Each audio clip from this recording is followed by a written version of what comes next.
The story kicks off with these giant, sinister pillars popping up out of nowhere. With that, barriers are erected, and a beam of purple light shoots up into the sky. But monsters known as disaster beasts have invaded the human world. These creatures of all kinds began to attack humanity. In the midst of the massacre, the boy's father yells at him to run and save himself. Chaos took over the streets as people ran for their lives. Suddenly, a blue, flamed monster turns towards the little boy. The creature then launches a fire attack in his and his mother's direction. She sacrifices herself to protect him, and with her last words, tells him to run. After that, our protagonist, Itsuki, wakes up from this nightmare to someone calling his name. A pink-haired girl asks what happened, but he just says it was nothing. She keeps looking at him, a bit suspicious, and asks if he's sure. Then she notices a tear on his face and asks why he's crying. A friend comes over to help and points to a teacher in a seriously weird outfit. The master begins a speech about the Awakened and a war from 10 years ago. His classmate questions why Itsuki doesn't know Commander Mendo Izumi. Right after, he explains that this commander was the very first Awakened of all. On top of that, he's the strongest and trained one of humanity's most famous heroes. The teacher reveals that normal people can awaken just by touching a monolith. From there, he says that everyone present will become awakened to fight in the war. Faced with the situation, a giant monolith begins to rise from the arena floor. The students go wild with excitement at the chance to finally awaken. The protagonist's friend nudges him excitedly, and Itsuki says the time has finally come. As the line forms, his classmate pulls him along so they don't get left behind. The pink-haired girl observes the grim expression on our hero's face. His eyes glow red as he says that the day has finally arrived. One by one, the students touch the monolith, but nothing happens to the first one. The other students get discouraged since the guy was an elite athlete. The line continues, and more students try their luck, but no one manages to awaken.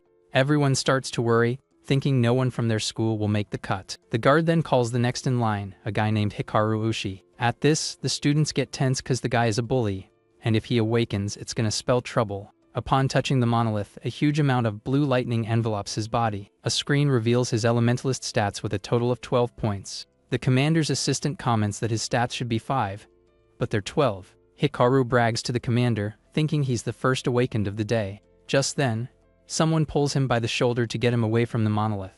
The bully turns around furious and yells, telling him to get his hands off and asking if he wants to get wrecked. The crowd recognizes Itsuki cutting the line and already thinks he's a goner. The blue-haired woman feels the intense emotion coming from our protagonist. Itsuki touches the stone and thinks about how he'll never forget his hatred for the beasts. The commander notices that the boy's determination is different from the others. Right after, a giant blue entity appears behind our hero.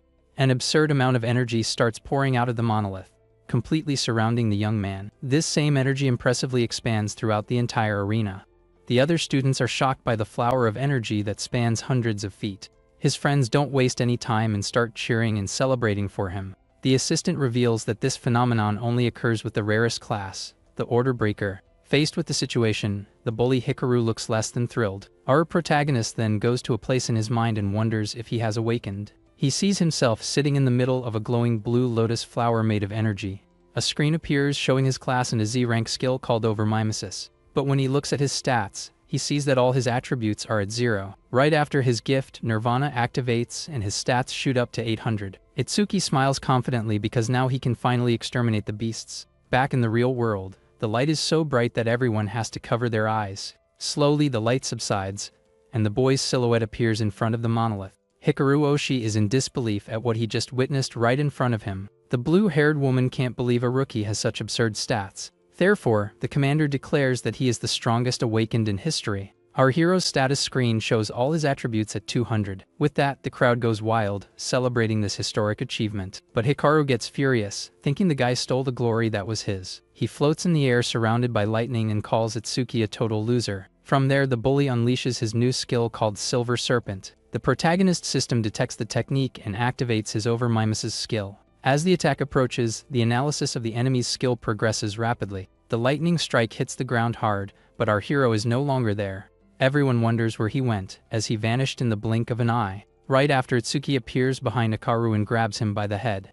He then whispers that the bully is lucky he's human, or he'd already be pushing up daisies. Our protagonist steps away as the boy falls to the ground, powerless. Itsuki notes that the analysis speed was high because it was a C-rank skill. The analysis reaches 100%, and he acquires the Thunder Wave skill. His friends see him glow again, and one of them jokes that it's a good thing he wore glasses. Our protagonist understands that he always goes to this place at the end of an analysis. The screen shows the details of his new skill and his stats, which have increased by another 10 points. Back in reality, Itsuki stares down at the bully, who is trembling on the ground. Hikaru is terrified and doesn't understand how the guy copied his skill. The other students comment that his lightning is way stronger. The protagonist can't believe his stats went up again.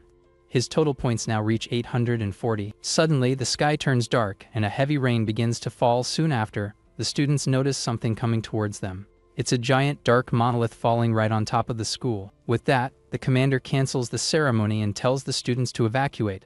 He's sure that he's the target of this attack. His blue-haired assistant says they should run too, as fighting isn't their specialty. But the commander says that if they flee, everyone will panic. He then points to Itsuki, who hasn't moved, and praises him for his courage. While everyone runs in the opposite direction, our hero faces the monolith alone. The blue-haired woman wonders why he isn't running. The giant pillar crashes into the arena floor, kicking up a lot of dust. His friends scream for him to get out of there, because a disaster beast is coming. But Itsuki says with hatred that he will exterminate them all. Riku and the girl warn him that he's going to get himself wiped out since he's a rookie awakened. Our hero looks at his friend and asks her to trust him, making her blush. Riku pulls the girl away, yelling not to blame them if he kicks the bucket. Itsuki smiles menacingly as this is his first enemy as an awakened. Luckily for him, it's the same type of creature that finished off his parents. The screen reveals the skeleton soldier's stats, which total 295 points. With that, our protagonist prepares to test the skill he just learned. He charges head-on towards the monster, and the two collide with great force. Soon after, he shouts with determination that he won't let anyone else perish in front of him ever again. His lightning-covered fist lands a direct hit on the skeletal creature's chest. The impact is so strong that the skeleton soldier is sent flying, shattering into pieces. The assistant and her colleague are shocked that Itsuki sent the creature flying with a single blow, but the commander explains that despite the boy's strength, the skeleton has two pesky skills. One of them is bonefire, which burns the body of anyone who touches it to ashes. His friends scream in despair as they see our protagonist engulfed in blue flames. Meanwhile, the bully Hikaru laughs like a madman, thinking he's about to turn to ash. But inside the fire, the over-mimesis skill activates to analyze the enemy's ability. The blue-haired woman says that even a level 10 awakened would be done for with a hit like that. The commander laments that a genius like him might fall before he can grow, while our protagonist feels his body burning. In his mind, he relives the moment he saw his mother consumed by the same blue flames to save him. But Commander Mendo Izumi believes that Itsuki hasn't shown his full power yet, and that he has an ace up his sleeve. The skill analysis finally reaches 100%, and the young man says the skeleton is now finished. His friend despairs, thinking he was foolish to have hope, but suddenly the blue lotus flower appears again. Faced with the situation, our protagonist re-emerges from the flames, wondering what skill he'll learn this time. The system screen reveals the new skill Black Ice Wall, and all his stats have been healed and increased. Right after, he's transported to that mental space inside the large, glowing blue lotus flower. Floating there, he feels completely recovered and his power renewed for the battle that awaits. From there, his friends go nuts, celebrating because they can't believe he's alive and completely healed. The commander's assistant is shocked and wonders if he has a healing skill since his class is a mystery. She gets curious about the limits of this recovery and wonders if he could heal from even more severe injuries. Back in the arena, the skeleton soldier roars furiously, not understanding why its fire attack didn't work. At that moment, Itsuki reveals his new ability, covering his body with black ice armor and facing the flames. With that, the blue fire that once burned him now engulfs him without causing any damage, showcasing his new power. With this, his new ice armor combines with the lightning he copied earlier, making him much stronger. From there, he transforms the ice into a kind of dragon and charges full speed towards the skeleton soldier. Soon after, he creates a giant sword of ice and thunder to finally finish off the creature once and for all. The blow hits the skeleton square on, shattering it into pieces instantly without giving it a chance to react. His classmates are shocked at his speed, which looks more like teleportation because it was so fast. Even the assistant and the teacher are left speechless, wondering if our hero is really a rookie. His armor dissipates as they comment on his skill, which is versatile enough for both offense and defense. Right after, his friend Riku calls out to him to see if he's okay after all the chaos. Riku hugs him, relieved that he won, and our protagonist asks where Sayo is since he doesn't see her around. His classmate says she was right there, almost crying with worry, but suddenly disappeared, and he doesn't know where she went. Our hero looks at the crowd and wonders if the girl got mad at him for taking such a big risk in the fight. The blue-haired woman can't believe he defeated such a strong monster, and the commander tells her to clean up the mess. Riku says she probably went to touch the monolith, afraid of being left behind, and that there's no reason to worry. Suddenly, a mysterious voice calls Itsuki's name from behind, catching him by surprise. As he turns around, our protagonist comes face to face with Commander Mendo Izumi, who is staring at him with a serious expression. The other students watch from a distance and speculate whether the commander will train him, but they think it's impossible. Riku gets awkward with the tension in the air and says he's gonna look for Sayo to get out of there as fast as possible. With that, the commander approaches our protagonist and says with a serious voice that he is quite special. Itsuki is a bit confused by the compliment and wonders what he means by the word special. Mendo Izumi explains that he can sense the young man's heart is completely filled with rage and hatred. From there, he says he wants to know the reason behind all this dark feeling the boy carries. Our hero then reveals that it all started 10 years ago when his parents were taken out by a disaster beast. A painful memory surfaces, showing his younger self crying in fear during that terrible attack. He says he almost bought the farm too, but an awakened appeared to save him right before his eyes. In her final moments, his mother told him to move forward and walk his own path alone. The little boy could only scream for his mother, completely desperate and not knowing what to do in that situation. He blamed himself for their passing, but soon that feeling of guilt transformed into an uncontrollable fury. At that moment, he saw the creature that was the root of all evil right in front of him and felt a deep hatred. His eyes glowed red as he swore to himself that one day he would get revenge for all of it. Back in the present, he finishes his story and promises with tears in his eyes that he will kill every single monster. The commander asks why he cries even with a heart full of hatred. Our hero explains that after the tragedy, only his right eye cries, making him never forget his hatred. Mendo Izumi invites him to be his student and join the Saviors League to get his revenge. He explains that it's a global organization with the strongest awakened to fight against the beasts. In addition, members called Saviors receive special training and high rewards every month. But he warns that this treatment isn't free, as the Saviors fight on the front lines to protect everyone. Our protagonist says he doesn't care about the rewards or resources, because what matters most to him is something else. With a determined look, he clenches his fist and shouts that he wants to become a savior to fight on the front lines. The commander explains that to do so, he needs to rank in the top 100 in a tournament with over 1,000 participants. Mendo Izumi says he's not much of a benchmark, but he'll tell him anyway. From there he reveals that the record is 115,000 points, set by Taiwajan 11 years ago. Itsuki recognizes the name of the hero known as the Light of Humanity, and the strongest awakened of all. The man says that comparing himself to him is foolish, but that our hero has the potential to stand side by side with the guy. Faced with the situation, our protagonist looks at him with confidence and declares that he will surpass the legendary Taiwajan. Upon hearing this bold declaration, a glimmer of surprise and interest appears in Commander Mendo Izumi's eyes. In a flashback, Taiwajan reflects that a new sun must rise to win the war against the beasts. Faced with the situation, Commander Mendo Izumi says that the sun he was waiting for has finally appeared. Our protagonist is taken to a different place and asks what that giant structure is. Mendo Izumi explains that the stone monuments are like gateways to the world of the disaster beasts. Because of this, if only the creatures are killed without destroying the portal, more of them will keep coming. That building is a facility to isolate the monuments and serves as a training ground for the awakened. Itsuki asks if it's a training facility and the commander confirms, calling it a stage. He warns that the beasts there are quite strong and that the place is known as the Rookie Graveyard.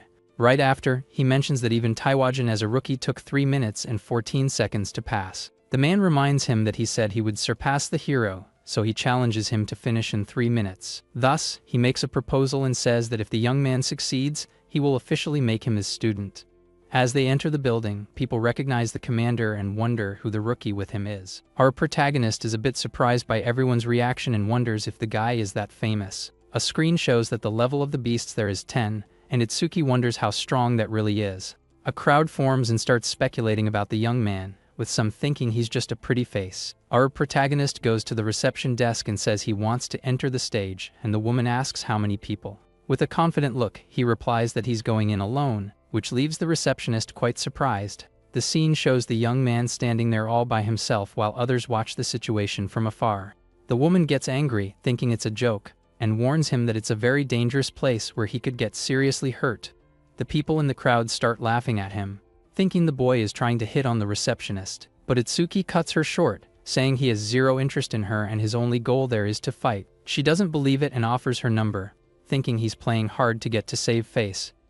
Faced with the situation, he gives her a dark look and tells her not to make him repeat that he doesn't want her number. Scared, the woman finally gives in and hands him the entry bracelet, warning that she's not responsible for anything. The crowd comments that he's an idiot and that a level 0 rookie in a level 10 stage is a suicide mission. Others think he has a special gift, but one guy says that level is more important than any power. With the bracelet in hand, our hero approaches the gate to finally scan it and enter the challenge. As he brings his wrist to the reader, a screen appears and confirms the entry of awakened Itsuki Tenma into the stage. He gets ready, cracking his knuckles, and remembers the promise is to finish everything in under 3 minutes. Right after, a digital timer starts running on the screen, and the challenge finally begins. As soon as the challenge starts, our protagonist gets ready for action, his eyes glowing red. He runs across a vast field and realizes the inside of the stage is much larger than he imagined. With a determined look, he stops and concentrates, as he can already feel the presence of enemies approaching. Suddenly, a wooden monster appears and attacks him, but the system screen reveals it's only level 4.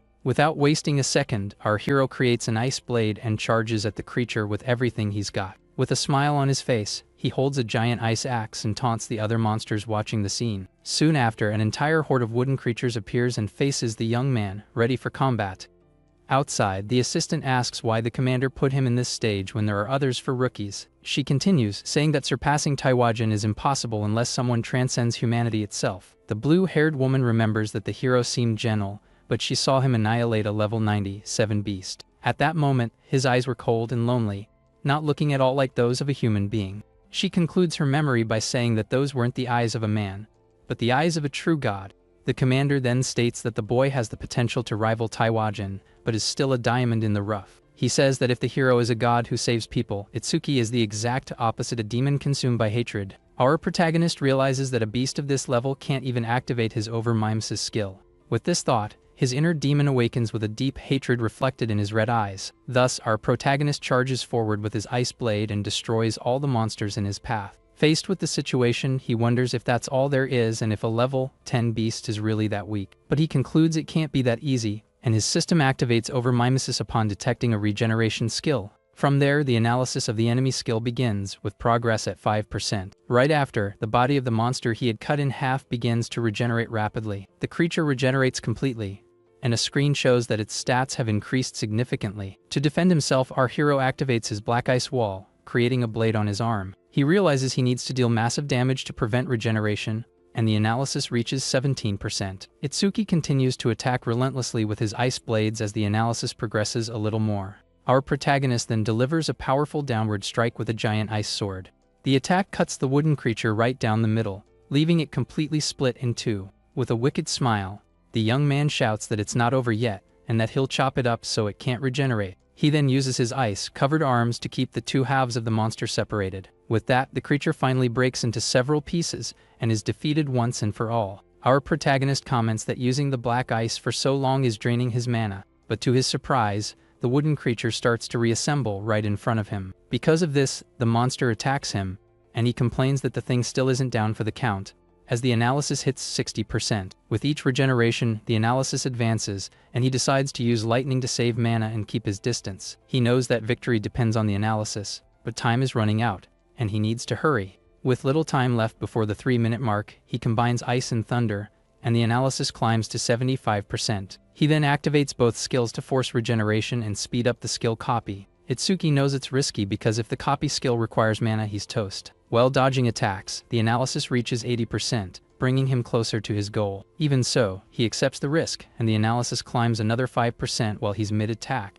With his eyes glowing red, our hero charges forward, covered in a lightning aura. He lands a devastating blow on the wooden monster's head with all his strength. Completely exhausted, the young man can barely stay on his feet after using so much energy. With that, the creature impales him with several spikes, and he realizes his mana has run out. But he smiles because the copy doesn't use mana, and with the analysis complete, he declares the fight is his. With the analysis at 100%, the blue lotus flower appears, and he acquires the Lotus Burst skill. A screen reveals the details of the new ability, which deals explosive damage and has a passive effect. As a result, he gains 20 points in all stats and has his injuries completely healed. Faced with the situation, our protagonist faces the monster and prepares to activate his new ability. With that, he joins his hands to finally test the power of Lotus Burst on the creature. A gigantic explosion in the shape of a fiery lotus flower hits the wooden monster head-on. The impact is so strong that it destroys everything around in a massive wave of flames and destruction. Our hero is satisfied with the result and says the new skill isn't half bad. He's surprised that the copy skill also restored his mana and that clearing out monsters will be easier. Amidst the smoke, he wonders what that is when he sees a glowing green crystal on the ground. Outside, the receptionist is panicking because he's been in there for almost 3 minutes and wants to call for rescue. The assistant thinks it's impossible for him to win in minutes, even though she knows he wouldn't lose to the creature. Suddenly, the screen turns green and shows that a new record has been set, leaving everyone shocked. The blue-haired woman can't believe what she's seeing and wonders how he managed to complete the challenge. The panel confirms his success in 2 minutes and 14 seconds, and she shouts that it hasn't even been 3 minutes. Right after, Itsuki exits the portal and collapses on the ground exhausted, but the screen confirms his new record. The crowd goes wild because he was a minute faster than Taiwajan, despite being just a level 0 rookie. Our protagonist gets up and asks the commander if this means he'll officially become his student. With a confident smile, he looks at the man and calls him Master for the first time. Mendo Izumi praises him and accepts him as his pupil, and his assistant notes that he hasn't been this happy in a long time. The crowd is shocked to learn he's the commander's student, but some still doubt his potential. Seeing this, the receptionist approaches embarrassed with a gift and apologizes for being rude. Itsuki accepts the box and says it's no problem since she was just worried about a stranger. From there, he thanks her for her concern, leaving her completely red-faced and flustered. The blue-haired woman calls him to leave, seeming a bit annoyed with the situation. She then warns him not to get a big head just for being her father's student, and the commander suggests raising the level. The man says the current stage is too easy and that our hero can already try an advanced one. As they walk out, the commander explains that level isn't the most important factor in a beast's strength. From there, he reveals that the decisive factor is the creature's species, as some act purely on instinct. But there are species with intelligence equal to or greater than humans, and they are much more dangerous. The blue-haired woman explains that awakened and beasts are similar, but only humans possess classes. Because of this, she says his next destination will be the advanced stages of District 4. With a furious look, our protagonist wonders if the beasts he killed felt any pain. Faced with the situation, the assistant gets scared by his dark aura and wonders what he's thinking. Some people comment that the stages in District 4 are controlled by someone named Reiji Kinoshita. One of the guys gets spooked and tells his friend to shut up, because if someone hears them, they could get in trouble. Meanwhile, we see Reiji Kinoshita, the son of the North District's chief, in a very arrogant scene. A guard asks when he's leaving, but the young man says the place is his and he'll leave when he wants. With a snobbish smile, he claims that waiting in lines is for common folk, not for him. Back to our hero, he opens the receptionist's gift and finds a glowing white stone inside. Later, he's sitting with the commander and the assistant and says he recognizes that stone. Mendo Izumi asks if he's seen a karma stone before, and the young man holds the item. Itsuki remembers the large green crystal the beast left behind and says there's a small difference. He compares the white stone he received with the green one he saw before and notes that the color is different. The assistant is shocked to learn he found an intermediate karma stone in a rookie stage. The blue-haired woman remembers he's a rookie and explains that karma stones are experience stones. So, when a beast is defeated, it releases an energy that the victor absorbs to level up. Thus, the stone is basically a crystal that stores all that energy to be used later. But she finds it very strange that one of those formed naturally in such a simple stage. Commander Mendo Izumi then says it was probably because of our protagonist's gift. Both the young man and the assistant are confused, not understanding what he means by gift. The man explains that normally he would absorb the experience, but the boy didn't level up. From there, he theorizes that the energy from the first monster was absorbed by everyone who was there. In other words, he and the blue-haired woman ended up unintentionally stealing the young man's experience. But since there was no one else in the stage, the energy solidified and became the karma stone. The assistant then asks how his stats increase if he can't level up normally. The commander cuts her off immediately, saying that an awakened's gift is confidential. He tells Itsuki to do whatever he wants with the stone and informs him that he'll be away at a conference for a while. Before leaving, he gives him 4 rules: keep the secret, don't talk about his gift, and clear 6 stages. Our protagonist agrees with a confident smile and says he'll follow all of his master's orders. In District 4, 2 awakened are arguing with some security guards. They're complaining that the stage was reserved by the Kinoshita family. One of them gets angry, saying that having money doesn't give them the right to do whatever they want. The guy insists on going in since the rich kid hasn't even arrived. With that, he threatens to report everything to the Awakened Guild. But a dark figure with red eyes appears behind them. Right after, one of the guys tries to attack, but a brute hits him with a punch. The blow sends the other young man flying. The muscular man charges forward with his fist at high speed towards the Awakened. From there, his punch clashes with the young man's earth attack. The guy's blow is completely destroyed on impact.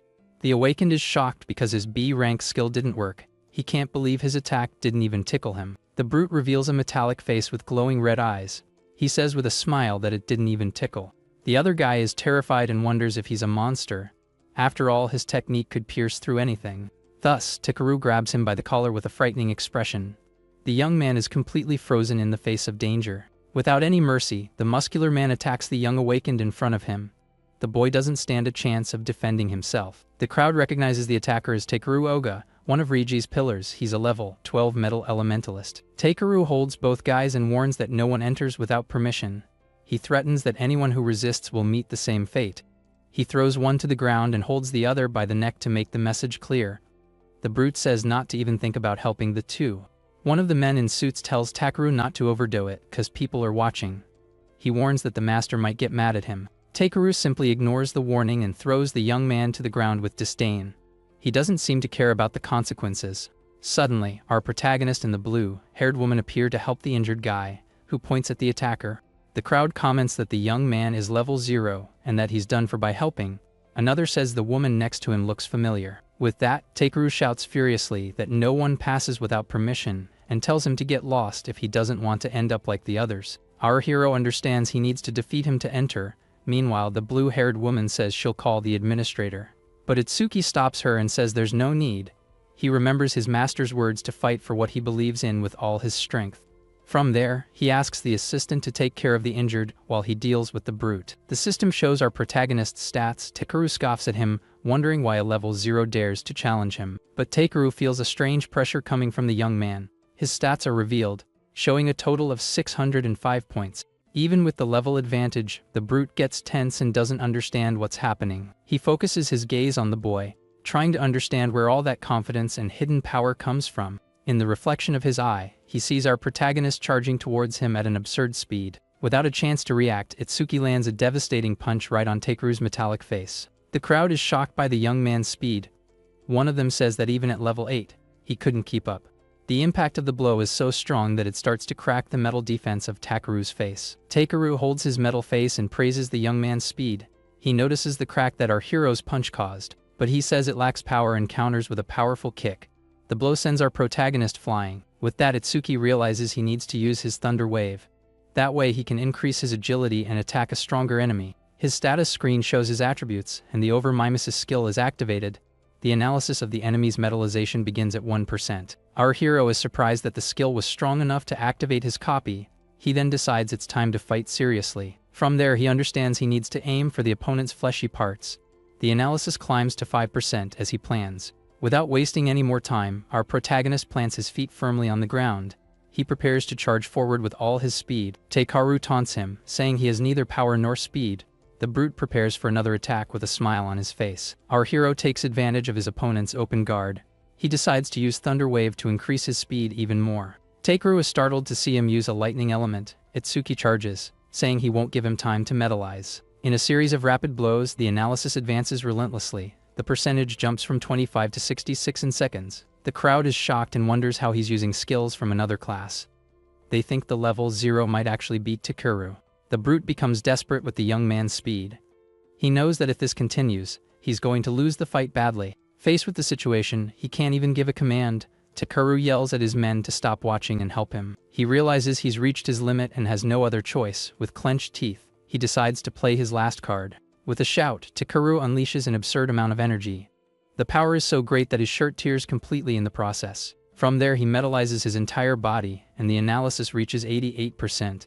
He thanks our hero for cornering him. The brute explains that his metal parts get a defense bonus. With that, his total defense surpasses 500 points. He says he was planning to cut the young man in half, but out of gratitude, he promises to give him a quick and painless end. The crowd can't believe it, as that's a very high defense. They thought the level 0 boy had already won the fight. Our protagonist theorizes that the transformation consumes a lot of mana. Therefore, his mana can't be that high with so much defense. Takeru laughs at the theory, but inside he's quite surprised. He wonders how a level 0 can have such good intuition. Itsuki says he won't try to exhaust his mana because he's going to end it all right now. Soon after, the analysis finally reaches 100%. The blue-haired woman sees the lotus flower appearing again. She realizes our protagonist is getting stronger. The people in the crowd don't understand the skill.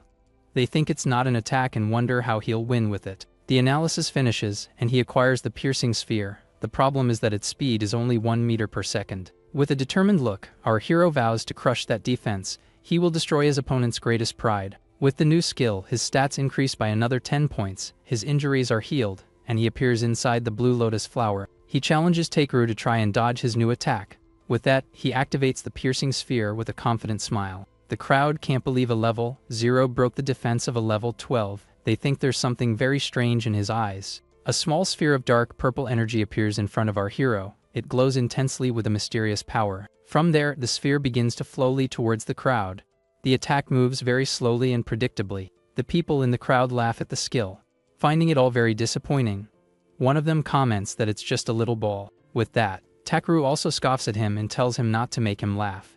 He can't believe such a weak attack could stop him. He looks at the sphere with a mocking smile on his face. The brute wonders if this is the young man's big trump card. He then warns that the boy will meet a pathetic end.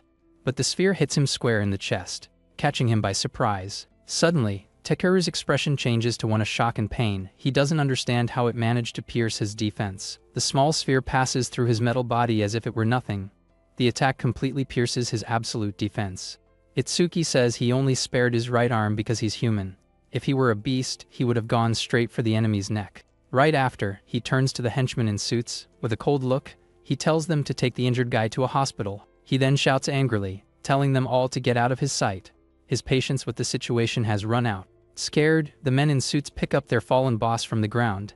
They hurry to get out of there as fast as possible. The blue-haired woman and the crowd celebrate the unexpected victory. They can't believe our protagonist actually managed it. The 2 guys he saved call him over to form a group. They say the 3 of them together can clear the stage in no time. One of them gets excited and says they have a healer on the team. With that, they can recover mana and use the sphere multiple times. Our protagonist thinks it's perfect that the monster's defense is high. That way, he can increase the speed of his new sphere. Faced with the situation, the 2 young men pressure him to join the group. They anxiously await the boy's response. But with a serious look, he refuses the offer immediately. Itsuki states with certainty that he will enter the challenge alone. The crowd is shocked by the young man's decision. They can't believe he's going into an advanced level 15 stage alone. The blue-haired woman warns him that he's pushing his luck. At that, one of the young men says goodbye and says he'll look for another team. The assistant then warns him about the monster's high defense. She worries if his mana will hold up, and he reassures her. The woman turns bright red and denies being worried. She says she'll help the injured and tells him to do whatever he wants.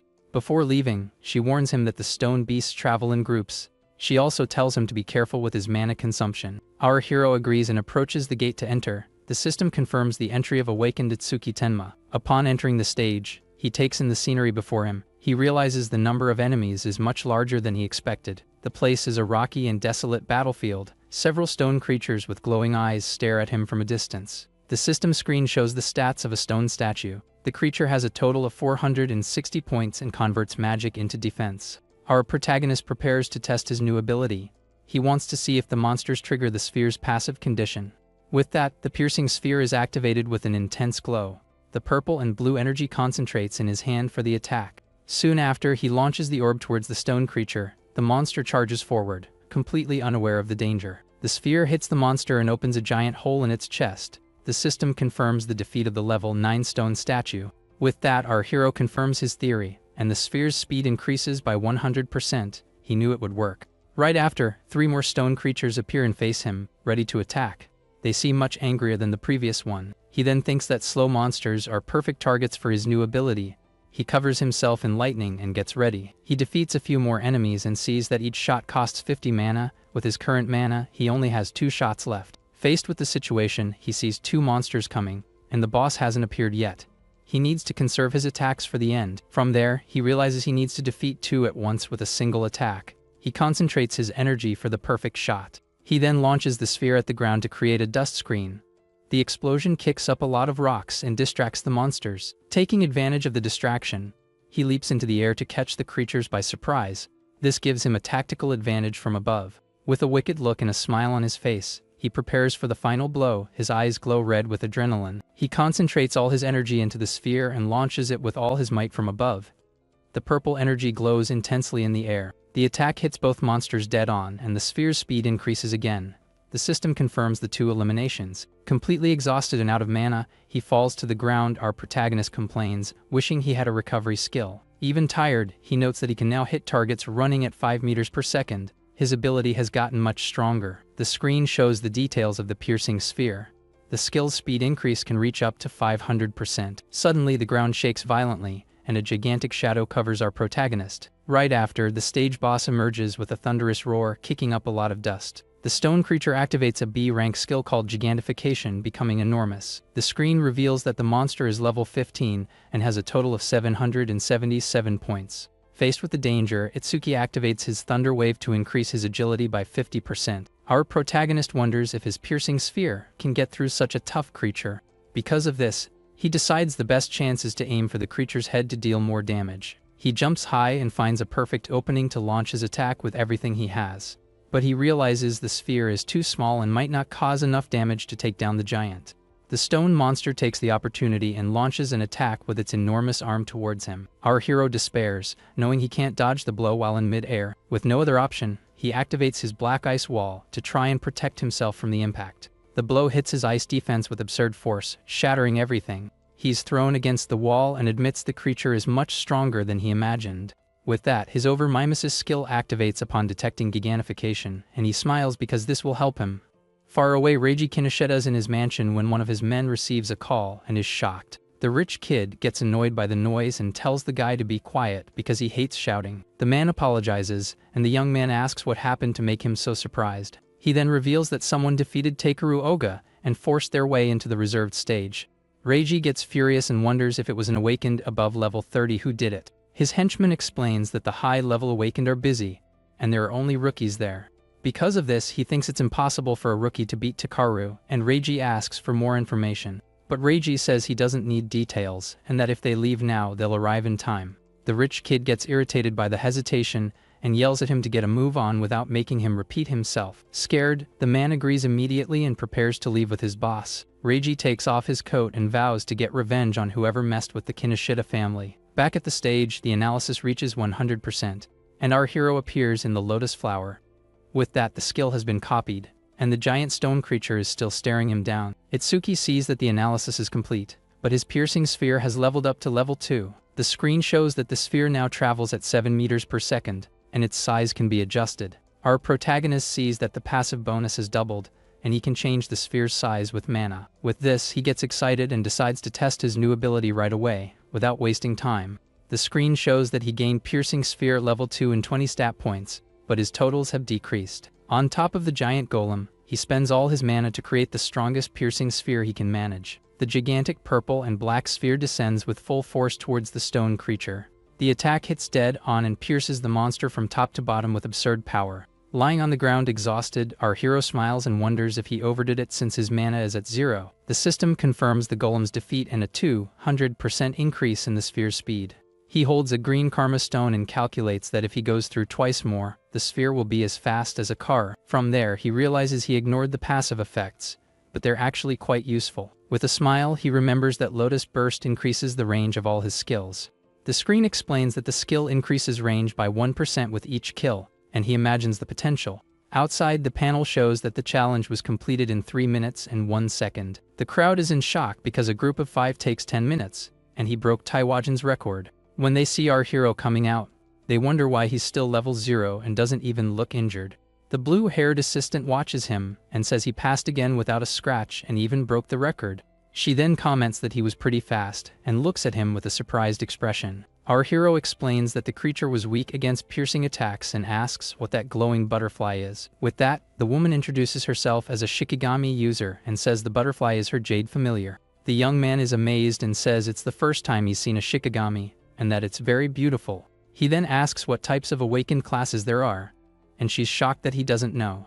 The assistant explains that there are 4 main categories and that he's already seen 3 of them. The first are elementalists, who manipulate one of the 7 elements and are the most common and powerful. From there, she mentions his classmate as an example of an elementalist awakened. Besides him, the brute Takeru he faced earlier is also a metal elementalist. The second class is the Shikigami user, who can summon a familiar that only obeys them. She reveals that the familiar has been with its master since birth, and its stats are shown. The blue-haired woman finishes her explanation and asks if our hero has any questions. Itsuki notes that her Shikigami is stronger than her and questions if she's really a senior.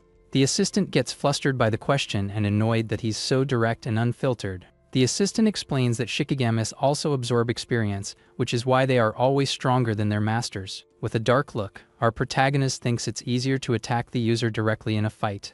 The blue-haired woman gets scared as she feels his dark aura leaking out again and wonders what's wrong with him. Our hero ignores her concern and asks what the next class is since she's only mentioned 2 so far. Faced with the situation, she reveals that the 3rd class is the most mysterious of all, with very little information available. Right after, she points out that this class is his, the Order Breaker, leaving the young man surprised. The reason for the mystery is that each one has different abilities, like our hero's blue lotus flower. From there, she gives examples like controlling body size, creating clones, or even stretching. She shows that normal skills range from C to S rank, but Order Breakers have exclusive Z rank skills. It's because of these unique skills that they are special, and that's why her father scolded her for asking about his. She then calls him an irregular existence because he used 3 different skills, and 2 were elementalist skills.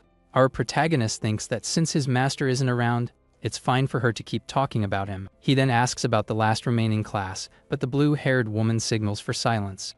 With a smile, she says this is punishment for him not telling her anything about himself. He accepts the punishment, and she informs him that the student he saved is fine and asks about his plans. Our protagonist says he's going to clear the stage again, but the woman warns him there's a 2-day cooldown. He's surprised by the waiting time and decides to focus on leveling up his other skill, Lotus Burst. With that, our hero asks if there's a stage with lots of monsters for him to train. The assistant smiles and says she knows the perfect place for what he wants to do. She warns him it will be difficult without an area of effect attack, but he smiles confidently at the idea. He confirms he's going in and realizes she doesn't know about his Lotus Burst. The place is the Locust Desert, and it has over 1,000 low-level monsters, but in large numbers. Faced with the situation, she insists it will be dangerous, but the young man reassures her and says he'll be fine. The crowd thinks he's crazy, and one of them remembers that Reiji Kinoshita will definitely show up. Meanwhile, the rich kid arrives at the stage and realizes his target is no longer there. His henchman confirms the target is gone, and that he cleared the place in just 30 minutes. Reiji gets furious because he can't believe the young man is making a fool of him like that. He then orders his men to contact a tracker to follow the mana trails. With great hatred, he shouts that he wants the guy alive, because he's going to make him taste hell on earth. Far away, an assassin is hiding and complains that he didn't know the rich kid had such a strong subordinate. The assassin is relieved to have escaped and thinks that if it weren't for his skill, he'd already be a goner. He hides in an alley and believes he's safe now because he managed to get away for good. But suddenly, a giant wolf with red eyes appears and attacks him by surprise. The creature bites him hard, giving the young man no chance to defend himself from the attack. From the top of a building, the tracker Charles watches the scene with his giant wolf. The assassin is terrified and doesn't understand how the guy managed to find him so quickly. With a smile, Charles explains that his familiar, named Mort, has a very keen sense of smell. He then reveals that his wolf can smell the scent of demise that the assassin exudes. Desperate, the man begs not to be taken out and starts crying in fear of the situation. But Charles says he can't, because Mr. Kinoshita would be mad at him if he spared him. With his eyes glowing red, he tells his wolf to enjoy the meal that's been served. The giant wolf then moves in to finally end the poor guy's life right there. Soon after, Charles comments that his familiar has finally leveled up after so long. The screen shows the stats of the Hound of Mort, now at level 16 with new skills. Faced with the situation, he answers a call and says with a serious voice that the job is done. Charles receives a call and finds out that Oga was seriously injured. He wonders if they found the brute's weak spot. With a smile, he turns to his giant wolf and says that a new prey has appeared for them to hunt. Far away, our protagonist and the blue-haired woman arrive at a place called the Locust Desert. He looks at the wheat fields and wonders if there are really that many locusts around. The assistant explains that the beasts choose environments they like, and predicting that is a basic skill. She comments that the stage is so dangerous they're considering closing it, and our hero notices there's no receptionist. The young man questions the reason, as it's only level 13, but she says the rules there are different. Because of this, she reveals that the beasts are aggressive, and their numbers are absurd. A single second of carelessness is enough to be surrounded by locusts and devoured alive. The scene shows a skull picked clean to the bone as proof of the danger that awaits him, but our hero smiles and says that's exactly what he wanted, and the woman wonders if he wants to check out. With a confident look, he states that he's not desperate enough to become insect food. The assistant watches him enter the portal and notes that despite everything, he seems quite confident. She thinks to herself that she warned him about everything, and if he ends up done for, it's not her fault. Suddenly, she remembers that the locusts spawn endlessly until the boss is defeated and decides to go warn him. The blue-haired woman prepares to enter the portal with a determined look. She's decided to warn the boy. But before she could enter, Charles and his giant wolf stop her. They block her path immediately. With a sinister smile and red eyes, he says he's looking for someone. The situation suddenly becomes much more tense. Meanwhile, our protagonist enters the stage. He looks at the place and comments that it's a huge mess. With a smile on his face, he claps his hands and calls the pests for extermination. He seems very confident in his abilities. In the middle of the desolate field, a scarecrow stands out. The scene shows how abandoned and creepy the place is. The system screen reveals level 1 and level 2 locusts. He notes that their individual levels are quite low. Soon after, a giant swarm of locusts appears in the sky. Our hero realizes the quantity is insane. With a wicked look, he activates his Lotus Burst. The young man says this situation is perfect for him to train. He covers himself with his ice armor and explains his plan. He'll let them all gather to finish them off at once. The swarm of locusts completely surrounds him, and he shouts now. The time to attack has finally come. With that, the Lotus Burst is activated instantly. An intense light erupts from the middle of the monster horde. The skill explodes with full force and destroys several locusts. The system confirms the kills and the range increase. Amidst the destruction, Itsuki stands still as more notifications pop up. The power of his skill is absurd. The screen shows the level 2 skill with a diameter of 10.5 meters. The total range has increased to 110%. Our protagonist calculates that with 10% of his mana, he can get off about 10 shots and increase his range by 1000%. The screen shows his mana at 280 out of 252, and he complains about the stage's cooldown time. He's confused because the success notification hasn't appeared, and he starts to suspect something is off. Suddenly, his system detects a C-rank skill, and the overmimesis analysis is activated at 1%. Faced with the situation, the young man is surprised and wonders if there are still survivors around. Right after, a new horde of locusts surrounds him again, coming from all directions. With his ice armor, he realizes he was careless, and that the detected skill must belong to the stage boss. The problem now is that he has no idea where the boss is hiding, but he can still increase his range. He then decides he will keep killing the locusts until the big boss finally shows up. From there, he launches another explosion, and the system confirms the kills, increasing his range to 220%. Our hero is shocked because the diameter of his skill now reaches 16 meters, and the effect is insane. Even after wiping out so many swarms, he wonders why the boss still hasn't made an appearance. The scene then reveals that the locusts are hatching from eggs that were hidden underground.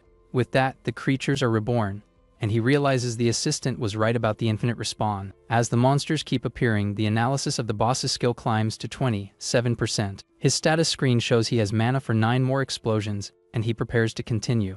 With his hands ablaze, our protagonist shouts that it doesn't matter how many times they come back. Soon after, he joins his hands with his ice armor and vows to exterminate them all. From there, he launches another devastating explosion, and the system confirms the eliminations. The notifications keep popping up as the skill is used twice in a row. Without giving the monsters a chance, he continues the attack, using the skill 7 times in succession. The screen reveals that the skill's diameter is now 4.5 meters with a bonus of 990%. Faced with the situation, he realizes he only has mana for one last shot, but the locusts keep coming.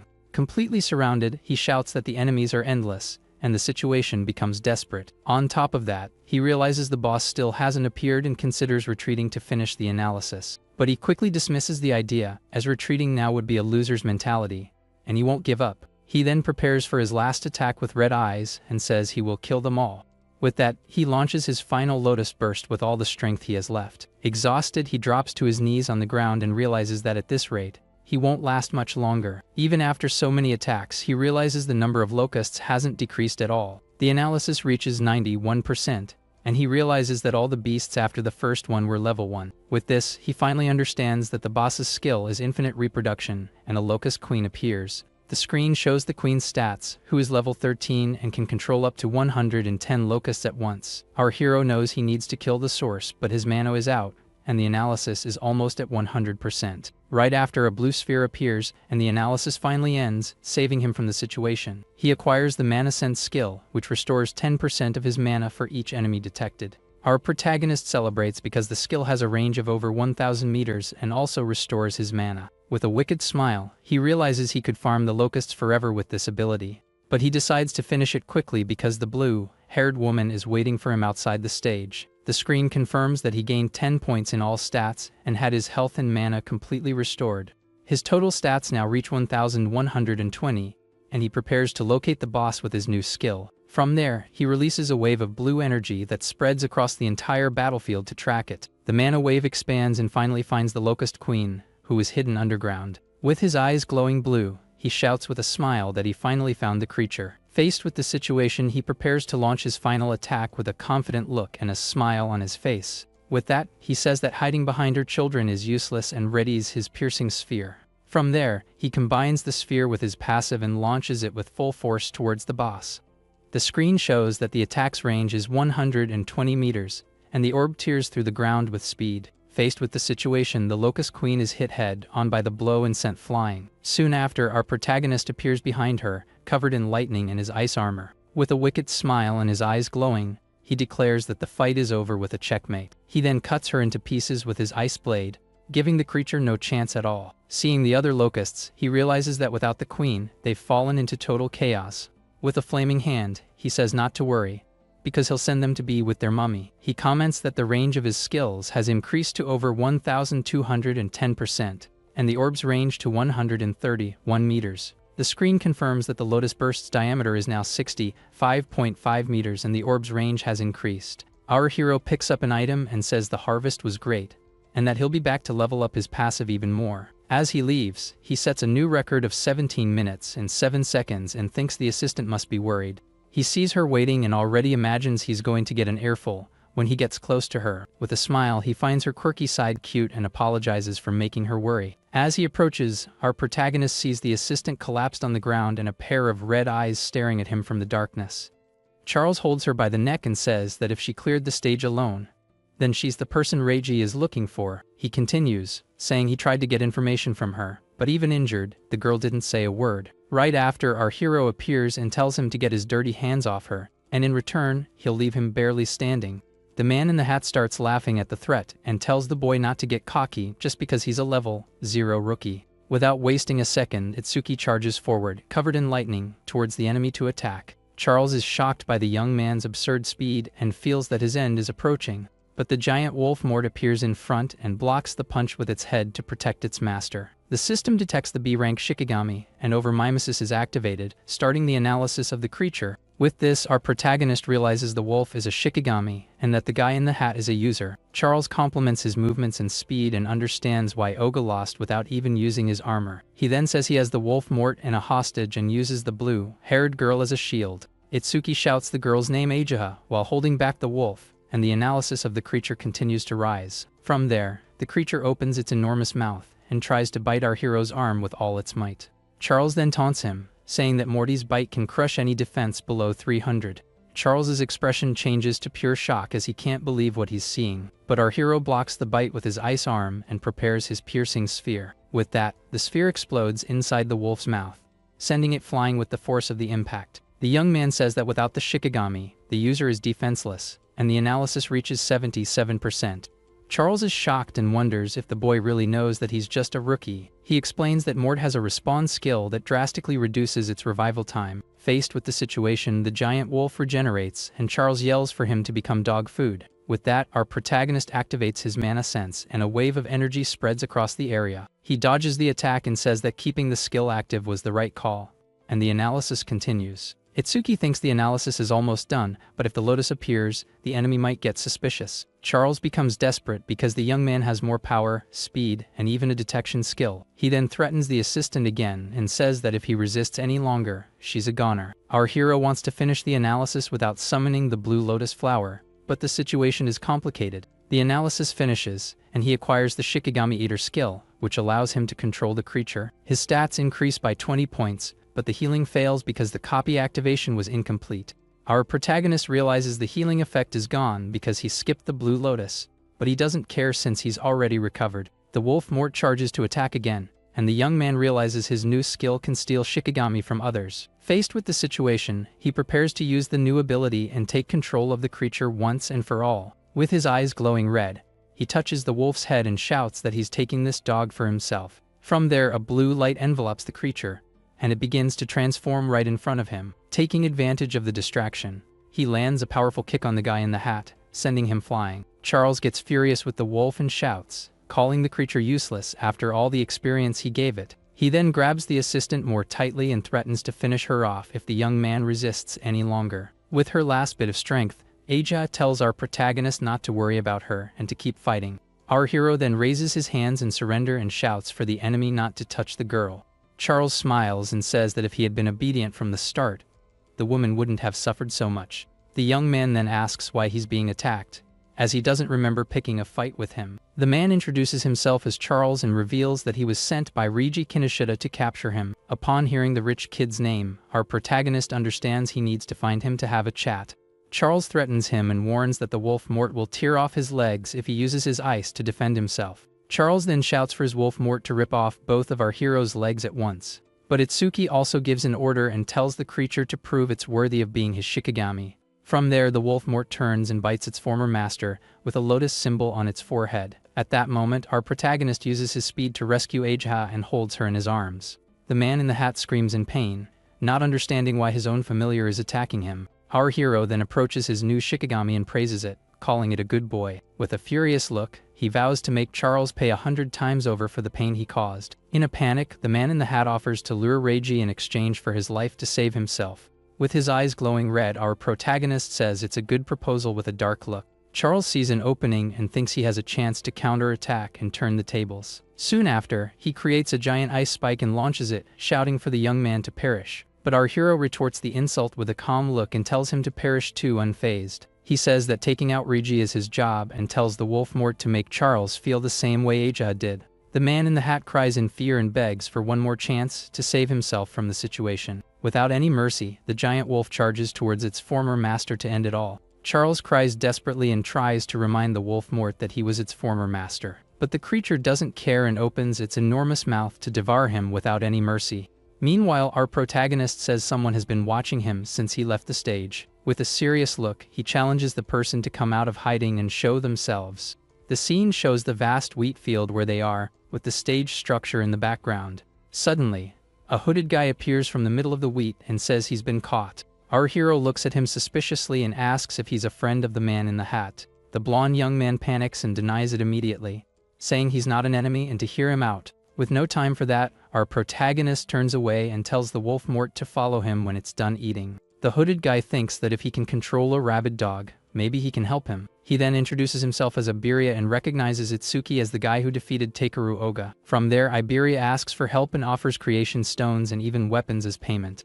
The blonde young man is confused because he thought anyone would accept a reward like that. He remembers his father saying that rewards need to be relevant, like water in the desert. A real reward is a blade for the Avenger or medicine for the wounded. With a smile on his face, Iberia says he finally understands what our protagonist needs. He warns that walking slowly with the injured girl, she might not make it to the hospital. From there, the blonde young man reveals he has a healing item and shows a glowing scroll. As our hero walks away, he shouts with confidence that he can save the assistant with his item. Faced with the situation, Itsuki stops and turns the surprised look and asks if it's true. Iberia confirms that the healing won't be instant, but it will definitely save the woman's life. Our hero then asks if the item works over clothes, and the blonde says it's a rare artifact. The hooded young man realizes he's a rookie, and that's why he doesn't know about artifacts. He explains that normal weapons don't work against the beasts, but artisans create special items. From there, he reveals that artifacts are divided into 4 categories: common, rare, epic, and unique. Common ones are basic weapons like longswords that can injure monsters and awakened. Rare and epic ones increase the user's stats and also have useful special effects. Finally, unique ones are the pinnacle, with massive bonuses and powerful, game-changing abilities. Iberia says that artisans aren't strong, but they are highly respected by everyone for creating the artifacts. Our protagonist understands that his father is an artisan, but the blonde says he's one of the top 10. With a smug smile, he reveals that his father has already created 3 of the 10 unique artifacts. Because of this, his old man is known to everyone as the powerful artisan king of the north. But the blonde young man gets annoyed because our hero is completely ignoring him and turns his back, not caring about the story.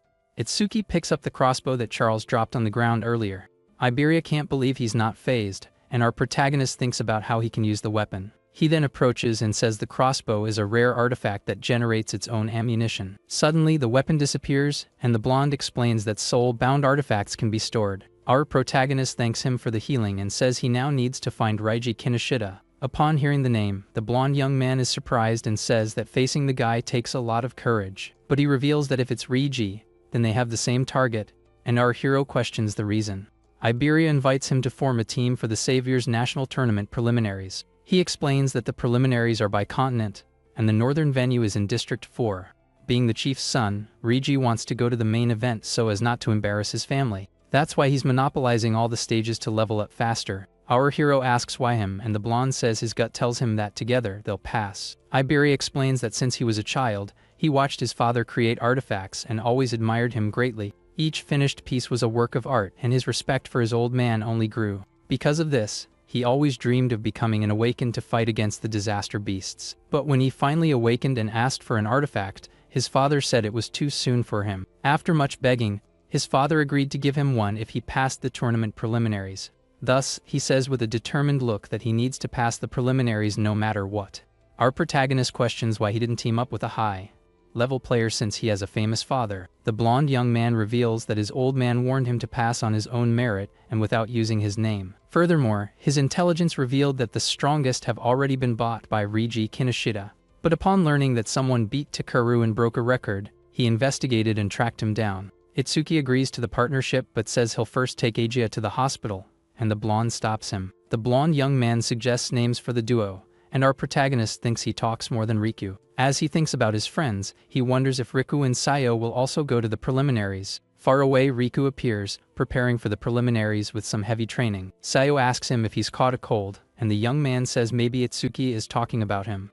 Sayo wonders how long it's been since the attack and if our hero is okay since they haven't seen him. Riku calls her weird and asks why she didn't visit him if she was so worried, making her blush. With that, the girl gets furious and launches a water attack at her friend, who gets startled. He complains about the cheap shot, but she says it's his fault for leaving an opening in the middle of training. Suddenly, a muscular man appears and tells them both to stop messing around, because the preliminaries are starting. Meanwhile, Reiji Kinoshita observes 3 creation stones inside a silver briefcase. He wonders where his henchman is, as he's late, and thinks something unexpected must have happened. Angrily, the rich kid crushes one of the stones and calls it useless junk as he gains experience points. Reiji says to forget the guy and focus on the preliminaries because if he fails, his father will send him to solitary. Sayo gets excited to fight other awakened, and her water elementalist status is revealed. A henchman informs Reiji that they've secured the help of 887 awakened. The rich kid praises him and says he's the only reliable guy he has by his side at the moment. From there, he uses the last creation stone and finally manages to level up with the experience. With his body covered in lightning, his new level 12 and his stats are revealed for the battle. Far away, our protagonist appears with a blue aura and a determined look for whatever comes. In a hospital room, our protagonist apologizes to the commander for H's situation. Mendo Izumi asks what they should do and offers to get rid of the rich kid once and for all. But Itsuki stops him immediately and says with a serious look that he'll handle it himself. Faced with the situation, the commander agrees to the request and tells him to fill him in on the details later. Iberia is shocked to learn he's the young man's master and immediately wants to ask for an autograph. Our hero then announces he's going to the preliminaries with Iberia and asks how Ajahao is doing. The woman says she's fine thanks to her jade butterfly and the blonde young man's rare artifact. Mendo Izumi recognizes the item and deduces that Iberia is the son of the famous artisan Aiden. The blonde gets startled that the commander knows about his father, and decides he needs to act with dignity. With a smug smile, he fumbles his words and says he's Aiden's father instead of his son. Everyone is left speechless, and the commander corrects him, saying it's the other way around. Completely embarrassed, the blonde young man corrects himself and says that Aiden is actually his father. Mendo Izumi thanks him for saving his daughter, and says he'll visit his father after the tournament. From there, he tells the two to get ready and informs them that he and Ajo will be watching tomorrow. With a confident look, the new duo agrees and guarantees they will pass the preliminaries. Agia comments that her father really likes Itsuki, as he always used to take her to his meetings. Mendo Izumi explains that because of his childhood trauma, our hero has a strong self-destructive impulse. But this impulse lessens significantly when there's someone nearby he wants to protect. Because of this, he reveals that it was for this reason he placed his daughter by the young man's side. Her mission was to become his friend, and the person he would most want to protect in the world. Right after, the commander reveals that the attack on the school was not an accident but something planned. He says the number of traitors on the beast's side is increasing and humanity's future is bleak. But with a confident look, he states that our protagonist will surely brighten that future. He then says that the boy will become the great beacon of hope for all of humanity. The scene then shifts to the location of the tournament preliminaries in the Northern District 4. Our hero and Iberia arrive and see that the number of participants has jumped from 3,000 to 5,000. Faced with the situation, Reiji gets annoyed with the news and says that old man increased the variables. Seo and Riku notice that the rich kid's allies are wearing red ribbons to identify themselves. Suddenly, a man named Soryu Fujiwara appears to explain the rules of the preliminaries. He explains that the arena is divided into 2 areas, and everyone will start at a different point. From there, the announcer explains that the first phase is a race to the inner area of the arena. As soon as someone arrives there, their rank is recorded, and only the top 500 advance to the next phase. The man says that each person can carry 2 tools, and Iberia gets our hero's attention. Riku notices the function of the bracelet, and Sayo comments that eliminating thousands right off the bat is brutal. Faced with the situation, Reiji Kinoshita appears with his henchmen and orders no one to run ahead of him. Iberia recognizes the guys he bought and already plans a surprise attack for when he lowers his guard. But our protagonist walks straight towards them, and the henchmen notice he doesn't have the red ribbon. With that, Iberia is completely shocked by his new partner's impulsive attitude. The announcer then gives the signal, and the first phase of the tournament finally begins with everyone running. Soryu comments that it's good to see so many young people wanting to join the alliance, but that numbers aren't everything. A man named Shu Haiten says that in the past, there were several participants above level 15. The announcer remembers that in his year, there were only 2 competitors, and Jin Taiwa was one of them. Shu then says it gets boring without a rookie like Taiwajin and hopes there's a genius in the crowd. The announcer comments that geniuses like that only appear once every 100 years, but Shu heard a rumor about a student. Commander Mendu Izumi, who was listening to the conversation, finally confirms that the rumor is true. Shu Haiten gets excited and asks if the student is there, as he must have extraordinary talent. With that, Soryu starts looking through the participants' data to see if he can find the genius. He sees Riku but dismisses him immediately because his gift is only grade 2 and quite mediocre. Soon after, he passes by Sayo but doesn't think it's her either, as she's a support type. From there, he finds a girl named Hana who has a level of 16, which is very abnormal for a rookie. Soryu thinks he's found the student, but Mendu Izumi doesn't seem to agree with his conclusion. Shu Haiten then asks if there are any level 0 participants and says there's always a curious one. Back in the arena, Reiji and his henchmen start laughing at our protagonist and call him a lost boy. Unfazed, our hero activates one of his artifacts and faces the rich kid with his eyes glowing. Reiji is surprised by the young man's attitude, and with a sinister smile, asks who the heck he is. Our protagonist stares him down with a cold look and says the rich kid was looking for him. The rich kid can't believe a level 0 piece of trash beat Oga and thinks someone sent him to provoke him. Furious, he orders his henchmen to grab the young man, and they say they'll make him regret it. Reiji covers himself in lightning and shouts that he has no time to waste on a small fry like our hero. From there, the rich kid's henchmen surround the two and prepare for the upcoming fight. One of the henchmen scoffs at them and says they can beg for their lives if they want to be spared. Iberia knows he can take down one, but it's impossible for our hero to fight against 4. Faced with the situation, he prepares to use one of his artifacts, but our hero stops him. The henchman in front scoffs, saying the first enemy they encounter is a level 0 piece of trash. Without wasting time, our protagonist faces him and, with a serious look, tells the guy to get out of his way. The henchman is shocked by the young man's audacity and can't believe what he just heard. Soon after, he starts laughing like a madman, and all his companions follow suit. The man who was defeated by Itsuki before likes his personality and says he'll save him if needed. The henchman in front then says, with a sinister smile, that he's going to crack his head open to see what's inside. But before he can do anything, our protagonist lands a devastating punch right in the middle of his face. With the enemy on the ground, our hero repeats with a cold look that he told him to get out of his way. The other henchman is shocked because our protagonist just knocked out a guy 7 levels above him. The guys panic, not understanding what happened, but one of them says it was just a lucky shot. Furious, the masked man uses a B-rank skill called Flamethrower to attack. Iberia is terrified by the speed of the attack and realizes there's no time to use his artifact. The henchman comments that it's an overkill, but he got himself in trouble for acting tough as a level 0. But one of his companions realizes something is very wrong with the situation. Faced with the situation, our protagonist emerges from the flames, protected by his black ice wall. Iberia is impressed and can't believe he withstood such a massive fire explosion. With a cold look, our hero tells his new partner to step back so he doesn't get in the way of the fight. The screen reveals that he blocked a B-rank fire skill, and his defense increased by 10%. With this, he wants to test if the passive of his black ice wall activates when blocking the same skill twice. The masked henchman is shocked because there's no water elementalist there and wonders how he's using ice. Our protagonist challenges him to attack again and says that this time he won't even defend himself. The man thinks he's bluffing but accepts the challenge, and the young man confirms the promise with a cute face. He then prepares to end it all and unleashes his strongest fire ability, but our hero stands still and thinks that even with the increased power, it's still a fire skill. His friends think he's joking around and say that with this power, he rivals a level 8. The masked henchman has spent all his mana and says it's a waste on a level 0, but the game is over. Soon after, he is completely shocked and shouts that it's simply impossible. Our protagonist understands that the passive of his black ice wall doesn't stack with the same skill. With the test complete, he faces the other henchman and says it's time to end this foolishness. The brute thinks the ice skill is strong, but says he's already found the young man's weakness. From there, he unleashes his B-rank skill called Flame Barrage with everything he's got. But our hero questions if they want to win with numbers and activates his black ice wall. With that, a large fire explosion occurs as the fireballs clash with the defense.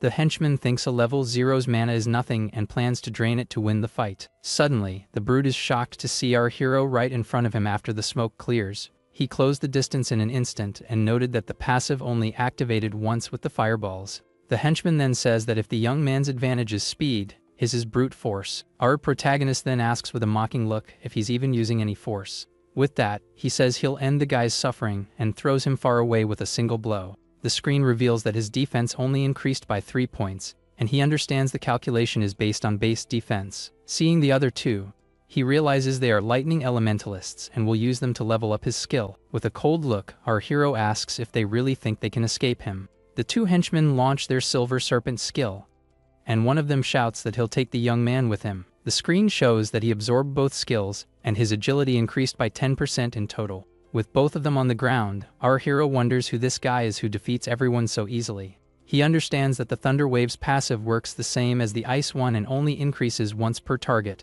Iberia observes the guys on the ground and comments that our protagonist knocked them all out. With a smile, he says he thought the fight would be tough and didn't imagine Itsuki was so strong. The first henchman asks who he is, because he's definitely not a level 0, and Iberia wants to know about the skill. Iberia approaches with a sinister smile and asks, "We?"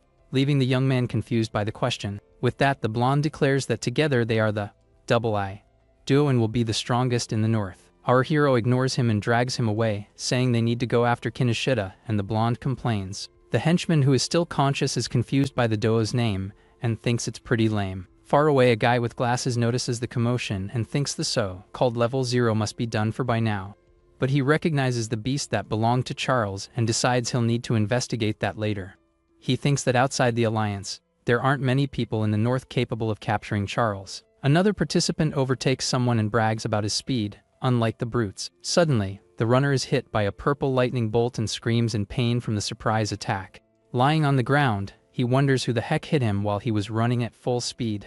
The guy with glasses then steps on his head with a look of contempt and stares down at him. With his body covered in purple lightning, he says that's what you get for running in front of him. Soon after, he tells his group to save their energy and not let trash like him waste their time. Far away, a woman comments on the arrogance of the District 4 administrator's son. But since it's not against the rules, they can't do anything, and the rich kid brags about his stamina. With the others clearing the way, he thinks he can easily pass the second phase of the tournament. The scene then shifts to the crowd that has already arrived in the inner area and is waiting for the next challenge. Reiji Kinoshita arrives in the inner area and brags about how easy it was to get there first. Suddenly, a mysterious voice shouts his name, and a blue lightning bolt cuts through the sky towards him. The rich kid turns around, startled by the call, and is shocked by what he's seeing. His henchmen panic, and one of them recognizes the approaching level 0 rookie. In the rain, our protagonist and Iberia appear, and the henchman can't believe it's really him. Reiji is shocked, because he didn't expect the two of them alone could defeat his entire group. With a mocking smile, he says his men must have been bribed to let them pass. Iberia thinks he only made it there because of the young man, as he defeated all the enemies. The rich kid says he's busy and will leave someone to entertain them while he moves on. With a furious look, he orders his remaining henchmen to grab the two and finish them off. One of the men scoffs at our hero and says he'll teach him some manners the hard way. Iberia is terrified to see there are at least 100 enemies and doesn't know what to do. But our protagonist calms him down and asks with a serious look for him to just cover his ears. From there, he releases a lightning shockwave that hits all the surrounding henchmen. The rich kid just watches the scene with a disdainful look, not worried about his men. With the jump, the shockwave sends all the henchmen flying, clearing the path. Iberia is shocked by his new partner's power, and Reiji can't believe what he's seeing. Our hero then says it seems his last words weren't very clear to the rich kid. With a cold and determined look, he faces the enemy and vows that he won't let him go anywhere. Far away, Sayo and Riku arrive and comment on the red-ribboned guys who blocked them. Riku is shocked because even though they're fast, he can't believe there are people faster than them. A man named Gaohuo comes in third place and complains about his ranking. A girl named Hanahanyu is in first place, and she's the level 16 rookie. Riku thinks our hero is alone and could be attacked by a group at any moment. Suddenly, Sayo notices someone flew into the inner area and is shocked by the scene. The system confirms that Iberia has arrived in the inner area and is ranked 6th. Lying on the ground, the blonde young man shouts our protagonist's name and tells him to hurry up.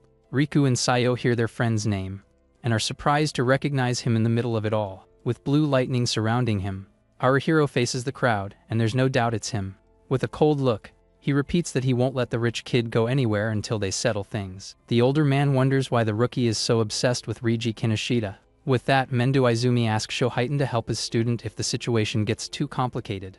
Shoheiton is impressed by the young man's speed and wonders if he could move like that in his youth. Faced with the situation, Reiji gets annoyed and tells our hero to prepare for what's coming. With a wicked smile, he says it's not a battle but an execution, with everyone against one. In other words, it's a 100 versus 1 massacre, and the scene shows the crowd staring him down. Our protagonist is focused because, for him, passing the preliminaries is secondary. His priority is avenging Eicha. Faced with the situation, Reiji goes crazy with rage and shouts for all his henchmen to finish the young man off at once. With that, the crowd of henchmen charges at once towards our hero, who is completely alone. One of the masked guys shouts that our protagonist's head is his and launches a full-power fire punch. But Itsuki stops the blow with one hand, leaving the enemy completely shocked by the scene. Without wasting time, he retaliates with a powerful punch right in the middle of the masked man's face, who doesn't even have time to react. The impact is so strong that the henchman is sent flying by the absurd force of the blow he received.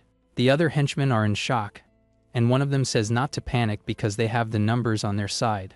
Our hero faces them and tells them to bring it on, as the screen shows his defense has increased by 10%. He says it's time to end this foolishness and activates his Lotus Burst with all his might. From there, a gigantic fire explosion spreads throughout the arena, hitting all the enemies around. Iberia, Riku, and Sayo watch in shock, and the blonde wonders if that's Atsuki's ability. Elsewhere, a muscular guy and a cat girl comment on the absurd explosion that just happened. The green-haired girl also observes the scene with her sword and a thoughtful look on the situation. The announcer is shocked by the power and wonders how he can use skills outside his class. Eijiha and Shoheiton watch from afar, and she finally understands where his confidence in the stage came from. Amidst the dust, our protagonist thinks he only used 30% of his power because they are human. The scene reveals all the rich kid's henchmen lying on the ground while the young man stands in the middle of the chaos. With his eyes glowing blue, he faces the enemy and says that now it's just the two of them. Reiji is terrified and can't believe he defeated 100 people at once and asks why he's chasing him. Our hero explains that the rich kid attacked him first and hurt his friend, and that he'll make him pay dearly. Angrily, Reiji brags about being the heir of the Kinoshitas and says he levels up easily with his karma stones. He shouts that they're on different levels and launches his B-rank Violet Thunder Cannon at him. His system detects the enemy's skill, and Overmimesis is activated, starting the analysis of the attack immediately. But our hero dodges the lightning cannon with absurd speed, surprising his opponent. Lying on the ground, the rich kid can't believe he dodged and understands he has no chance of winning the fight. In a panic, he screams desperately and calls for help from someone named 40 to save him. A man with red eyes appears and thinks it's against the rules, but he no longer cares about appearances. Reiji smiles and reveals that the guy is a level 35 awakened and orders him to finish our hero off. From above, Shoheiton calls for someone named Heiton and gives him a thumbs up to take action. With his mana sense, our protagonist notices someone approaching at high speed as the analysis continues. He realizes it's not just one person, and a brute comes flying towards him. The man lands with a thud, kicking up a cloud of dust, but our hero isn't fazed by his arrival. With a calm look, he just watches the situation unfold in front of him without showing any fear. Shoheiton appears and takes down the so-called 40 with a single blow, telling the young man to continue what he started. With purple lightning around him, our hero turns to the rich kid and says his life has just been cut short. Desperate, Reiji tries to use his family's name to threaten our protagonist and try to save himself, but the young man doesn't care and attacks without mercy. making the rich kid scream in pain and fall to the ground. Looking at the fallen body, he says with a cold look that it was for everything he did to Ejiha. From afar, the blue-haired woman watches the scene and blushes completely at the young man's actions.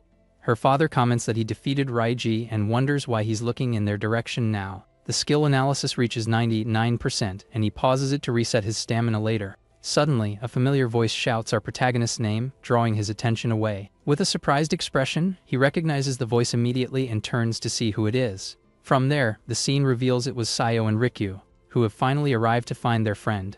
With a smile, Sayo tells them to come inside quickly because it's raining heavily outside. With tears in her eyes, she worries that he might catch a cold from all the rain. Our protagonist says it's been a while, and the system announces that he's ranked 7th in the arena. Suddenly, Riku and Iberia hug him, crying, and say they missed him and are happy he's okay. Riku glares at the blonde with lightning in his eyes and asks who he is to be clinging to Itsuki like that. With a confident pose, Iberia introduces himself as our hero's partner, leaving everyone surprised. Riku immediately calls him a traitor, and Sayo comments that it's rare for our protagonist to make friends like that. Iberia asks if they had a duo name, and Riku says he's not a child to think of names like that. Riku says of course they have a name, and Iberia, with a smile, challenges him to say what it is. Our hero tries to stop him, but the blonde shouts that the duo's name is Double I, and that it was hard to come up with. Riku starts laughing and says the name is lame, leaving Iberia furious with his teasing. The announcer declares that 500 have arrived, and the others have been eliminated, and that the second phase will begin. He explains that in the second phase, they will fight beasts alone for 1 hour inside the arena. Iberia is scared by the part about fighting alone, while the others just watch the situation in silence. From above, Sho Heighten gets excited and says he can't wait to see what the rookies are capable of. The screen reveals the rankings of the first phase, with Hano in first, Shien in second, and Gaku in third place. With that, everyone observes the gigantic arena, where the second phase of the tournament will finally take place. The group joins the crowd, and Iberia asks if this is really where the next stage will happen. Riku comments that the place is dark and asks his friend if his level is really fixed at 0, and he confirms. He then questions how the young man gets stronger, and Iberia is also curious, but Sayo scolds him immediately. She reminds him that the skills of order breakers are a secret and tells her friend not to worry about them. From above, the tournament organizers observe the participants and prepare to make the big announcement. Iberia is completely shocked to see the important figures who are there to supervise the event. Everyone recognizes Soryu, the veteran Haitencho, and the legendary Izumi Mentu, a true gathering of legends. The announcer explains that in the second phase, they will fight beasts, and the points will vary with difficulty. The screen shows that beginner is worth 100 points, normal 500, hard 1000, and nightmare 5000. After each victory, they will have a 1-minute rest before moving on to the next difficulty. Gakuo says he's going straight to nightmare mode, and his level 13 stats are revealed on the screen. Our protagonist then raises his hand and says with a calm voice that he'd like to ask a question. The others mock him and say he was carried and is now scared of the individual fight. The announcer tells the young man to ask whatever he wants and that he can feel free to do so. Faced with the situation, our protagonist asks if the nightmare class is the highest difficulty of all. With a smile on his face, Sho Heighten finds the boy's question quite bold and interesting at the same time. The other participants start mocking him and say a level 0 can't even handle beginner mode. The announcer explains that there is no upper limit, and that he'll understand when he faces a nightmare beast. Riku says it's useless to think about it, because nightmare is level 10, and they'd be lucky to beat hard. With that, the man reveals that the points from here will count for the main tournament and for joining the alliance. The group is shocked by the news, and Sayo realizes she'll need to use that to stand out. Our hero remembers Taiwajan's record of 115,000 points and decides he will surpass it. The announcer then tells everyone to enter the arena and prepare for the start of the combat. The second phase begins, and our protagonist comments that the place doesn't look much different from other stages. Suddenly 10 level 1 Calamity Hounds appear, and he gets excited to fight the beasts. He activates his black ice wall and says he'll finish it quickly since they don't increase his stats. In the control room, the announcer asks if Shu is monitoring him again, and he says he wanted to see the girl Hanyu. With a smile on his face, Shu Heighten says our protagonist is much more interesting to watch. Shu Heighten gets excited and says here he comes again, and the announcer wonders if he's always this surprised. With a single blow, our protagonist defeats all the hounds in 1 second and earns 100 points at once. The announcer is shocked because it usually takes a few minutes, and Shu Heighten says he told him the young man was interesting. He thinks that the hounds are level 1 and that the next enemy is level 8, so a single blow won't cut it. Soon after, the level 8 salamander appears and is worth a total of 500 kill points. The announcer thinks he'll struggle against a creature 8 levels above him, but Shoheitan disagrees. He switches to the multi-screen, and Aja realizes her father wants to deliberately divert attention from our hero. The announcer notes that most participants are still fighting the beginner monsters. The scene shows Sayo and another guy fighting the creatures of the first wave without much apparent difficulty. The only one keeping pace with our protagonist is the green-haired girl, Hanyu Kana, who is very strong. Suddenly, Aja becomes desperate as it seems something very bad has happened to the young man in the arena. Our protagonist is completely engulfed by the salamander's flames, and the situation becomes very tense for him. The announcer wants to call the medical team, but Shoheitan stops him and says to wait a little longer. But our hero protects himself with his black ice wall, and ice armor appears around him instantly. With his full armor, he charges forward and cuts the salamander in half with his sharp ice blade. The announcer is shocked because he took only 5 seconds and earned 500 points with the victory. With the creature's body on the ground, a screen confirms his time and the points he just acquired. The man wonders why he took the attack on purpose if he could have won instantly. The screen reveals that his defense increased by 10%, and he thinks he needs to use every chance to get stronger. His stats are shown and his defense now reaches 434, with a total of 1,395 points. Without wasting time, our protagonist skips the rest and prepares to test his defense again. The announcer comments that this difficulty tests the participants' speed and combat sense. With that, the next monster appears, and it's a level 10 electric rhino worth 1,000 kill points. Shoheitan explains that if the horn hits you, your body is instantly pierced due to a lack of defense. And if not that, you're paralyzed by the lightning due to a lack of resistance and can't move. So, to beat the creature, you need to use speed to dodge and attack when it gets tired. But the announcer is shocked and wonders what our hero is planning to do with the creature. Faced with the situation, our protagonist approaches the creature and touches its horn with a chilling calmness. With a smile on his face, he says that horn is perfect for testing his defense again. From there, the electric rhino prepares to attack with full force, covered in a lightning aura. The creature charges with its lightning-covered horn, and our protagonist stands still in its path. The impact of the blow sends him flying, but a bluish aura protects him from any serious damage. In the control room, Aja screams his name, completely terrified by the scene that just happened. Shoheitan comments with a smile that the boy's actions are completely unpredictable to him. But he adds that every time, the young man shows results that surpass any imagination. The screen reveals that he absorbed the skill, and his agility increased by 5% with Thunder Wave. With his eyes glowing red, our hero faces the creature and says it's time to settle this. From there, he activates his Thunder Wave, and his agility shoots up by 50% at once.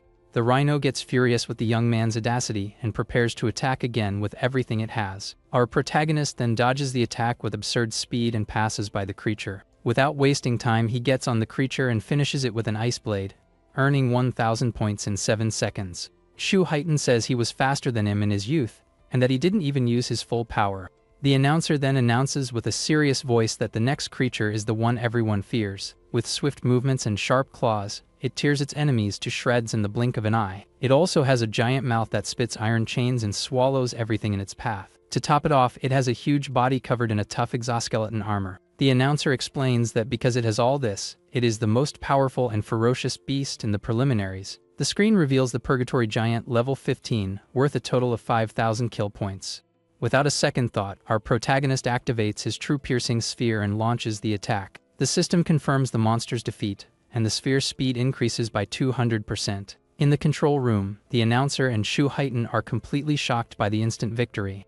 The screen shows that the sphere's speed is now 9 meters per second, with an increase of 900%. They can't believe he took only 3 seconds, and our hero is already preparing for the next fight. The scene shifts to Riku, who is also fighting and facing a creature with powerful fire breath.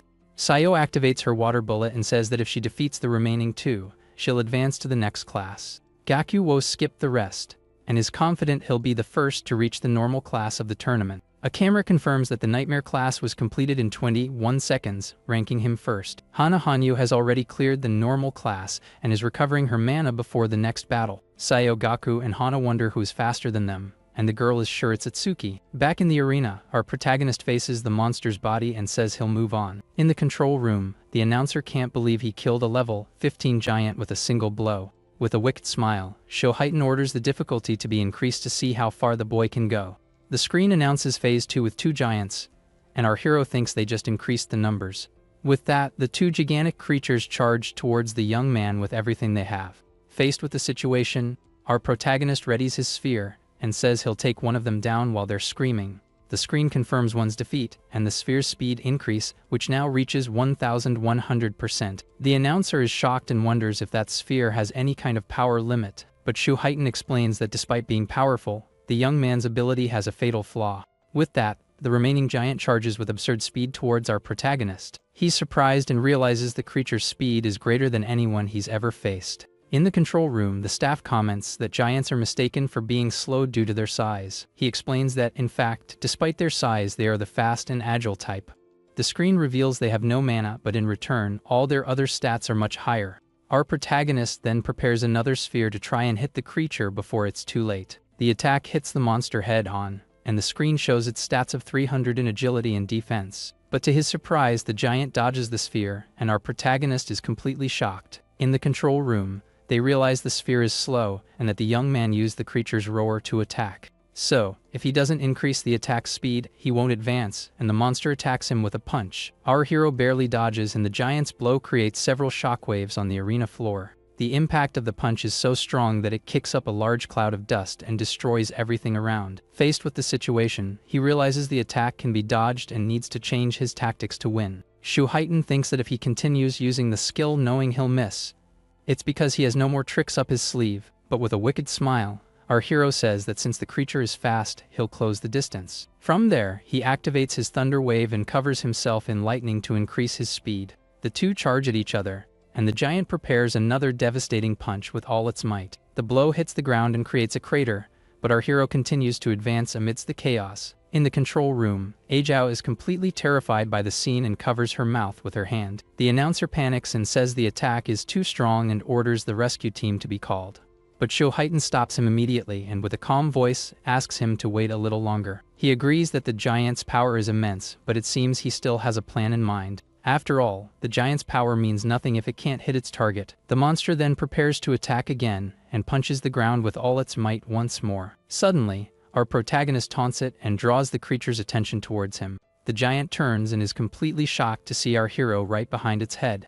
With that, he launches his sphere up close, and the attack passes through the monster's head with full force. Covered in lightning and with a determined look, our protagonist faces the falling creature. The giant's body falls lifelessly to the ground, and a screen confirms our hero's victory. The sphere's speed increases to 1,300%, and he earns 10,000 points in 12 seconds. In the control room, the announcer and Shuhaiten observe the defeated monster's body in the arena. With a relieved smile, Ajiao celebrates and shouts the young man's name with great joy. The announcer comments that it's rare to see her so excited about something, and she turns bright red.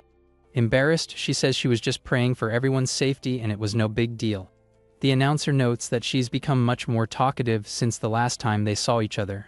Shuhaiten then asks why the young man was dodging if he could have won right away. He explains that his normal speed isn't much different from a purgatory giant's, but when electricity starts coursing through his body, his speed increases dramatically. From there, there's no way a purgatory giant's attack can hit him. The announcer says that with his points, first place is guaranteed, but our hero doesn't stop. With a determined look, he thinks that to surpass the strongest, he can't stop for even a second. He then moves forward and prepares for the next phase, which is already starting right in front of him. The screen announces the third phase with 3 giants, and our protagonist gets ready for combat. He activates his sphere and says the first one is already done for as he attacks one of the monsters with everything he has. Shuhaiten comments that as expected, he chose to continue and that he's the guy he chose. He then remembers he went all the way to phase 4 at once, and the announcer is curious. The man says that even with his physique, the limit is phase 3 and wonders how Itsuki will fare. The remaining giant charges, and our protagonist prepares to dodge and counterattack. He dodges the punch, and the blow hits the ground hard,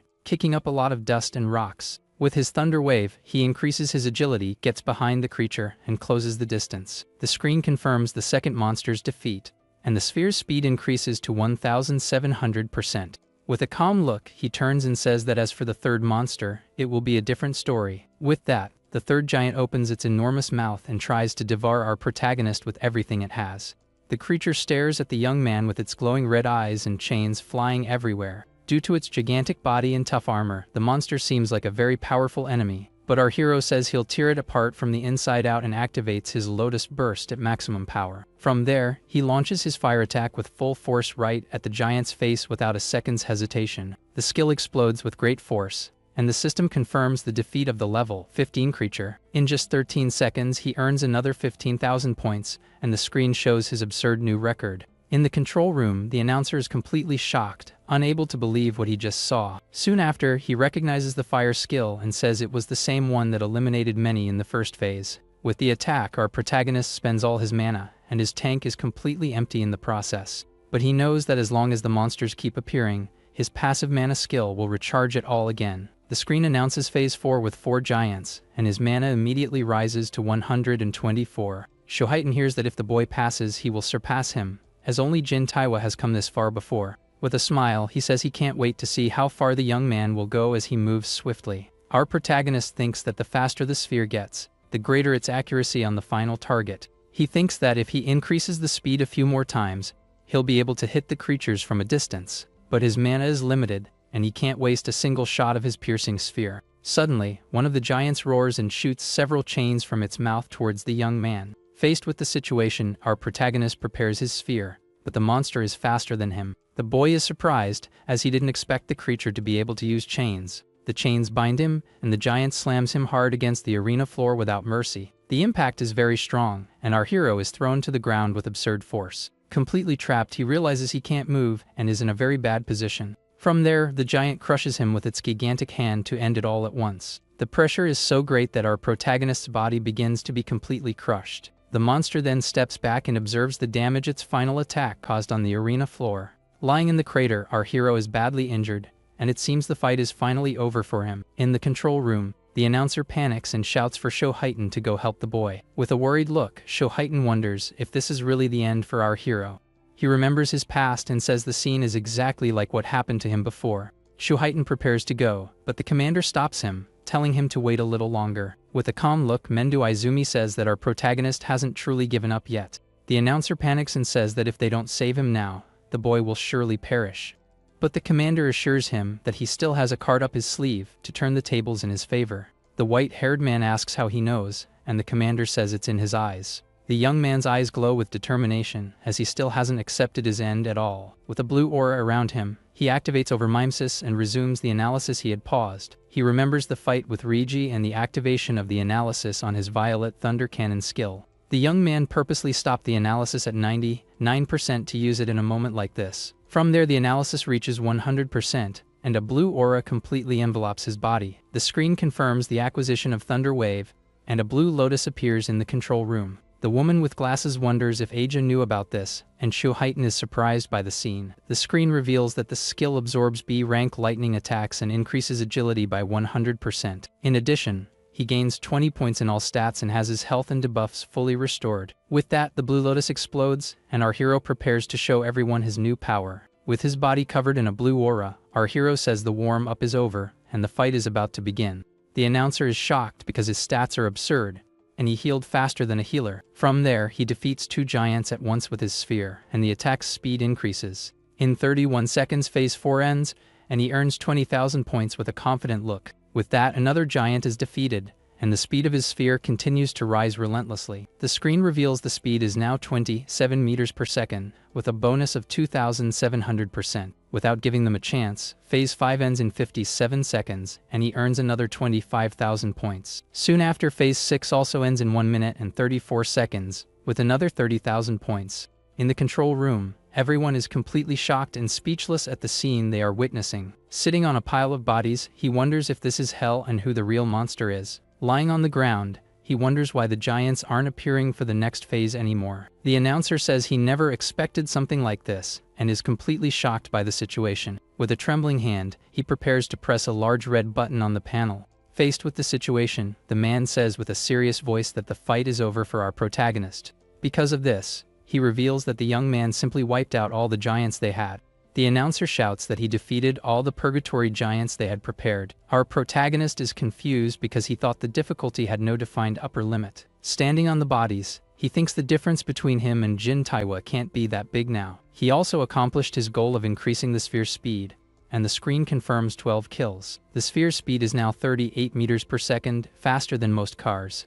With a blue aura around him, our hero prepares for whatever comes with a determined look. The scene focuses on his eyes, which glow with a green light and show his great determination. Tired, he realizes he forgot something important because he expected more enemies to appear. A blue karma stone appears because he doesn't level up, and the experience turns into an item for him. In the control room, Shu Heighten is shocked because the stone is worth 10,000 points, and the commander explains why. Shu Heighten understands that his level is fixed, and that if he were a beast, it would be terrifying. Our protagonist picks up the stone and seems satisfied with the reward he just received. With his objective completed, he says it's time to leave and turns towards the exit. The large metal door of the arena begins to open slowly so he can finally leave. The announcer then informs everyone in the control room that our hero is leaving the arena. The screen confirms his victory with 106,600 points in 3 minutes and 55 seconds. The announcer praises him and says he's pure potential and offers to arrange an instructor for him. But our hero refuses the offer as he already has a teacher, and the man says he doesn't understand the situation. With that, Shu Heighten appears and tells the old man to stop bothering the young man who just wants to rest. Itsuki thanks him for taking care of Kinishida's henchmen, but the man says he only punished the rule breakers. He then reveals that since our hero is Mendo Izumi's student, there was no reason not to help. The announcer is shocked by the news, and our protagonist thanks him for his help in the arena. With a smile, Shu Heighten confirms the information while the commander watches from afar. Our hero then approaches and calls the commander sensei, leaving the announcer even more shocked. The woman with glasses congratulates him and asks if he's injured and offers to have Aja treat him. He says he has no injuries, but his stamina is low, and he'll recover with some rest. The announcer comments that it makes sense for him to go so far, and Shu Heighten remembers that the other student also did well. The man asks if Taewer reached Phase 6, but the announcer says the maximum was Phase 4. Shu Heighten tells them to just watch, as the second phase has begun for the other participants. Another participant completes the hard class and says nightmare mode is impossible for him now. Meanwhile, Sayo is fighting and thinks the next difficulty is impossible as she's running out of mana. In the room, the announcer says that Riku and Sayo stopped at the hard class, and Shu Heighten praises their effort. Our protagonist asks why they didn't leave, and the man says you can only leave in special cases. The scene shifts to Gakuo, who says with a smile that it seems others have reached the nightmare class as well. The announcer comments that with his rare artifact, Gakuo should be able to defeat at least one giant. He then praises the Shikigami user Shin Akagami for having come so far in the tournament alone. Her small creature then begins to transform and releases its true, complete, and terrifying form. The monster becomes gigantic and intimidating in front of the girl, showing everyone its absurd power. From there, it attacks with a powerful punch that demonstrates all its brute force in the arena. Ajiha explains that her Shikigamis don't change form and that those are full of mysteries. Our hero thinks of his wolf Mort and realizes that Shikigamis are very strong and that he has neglected him.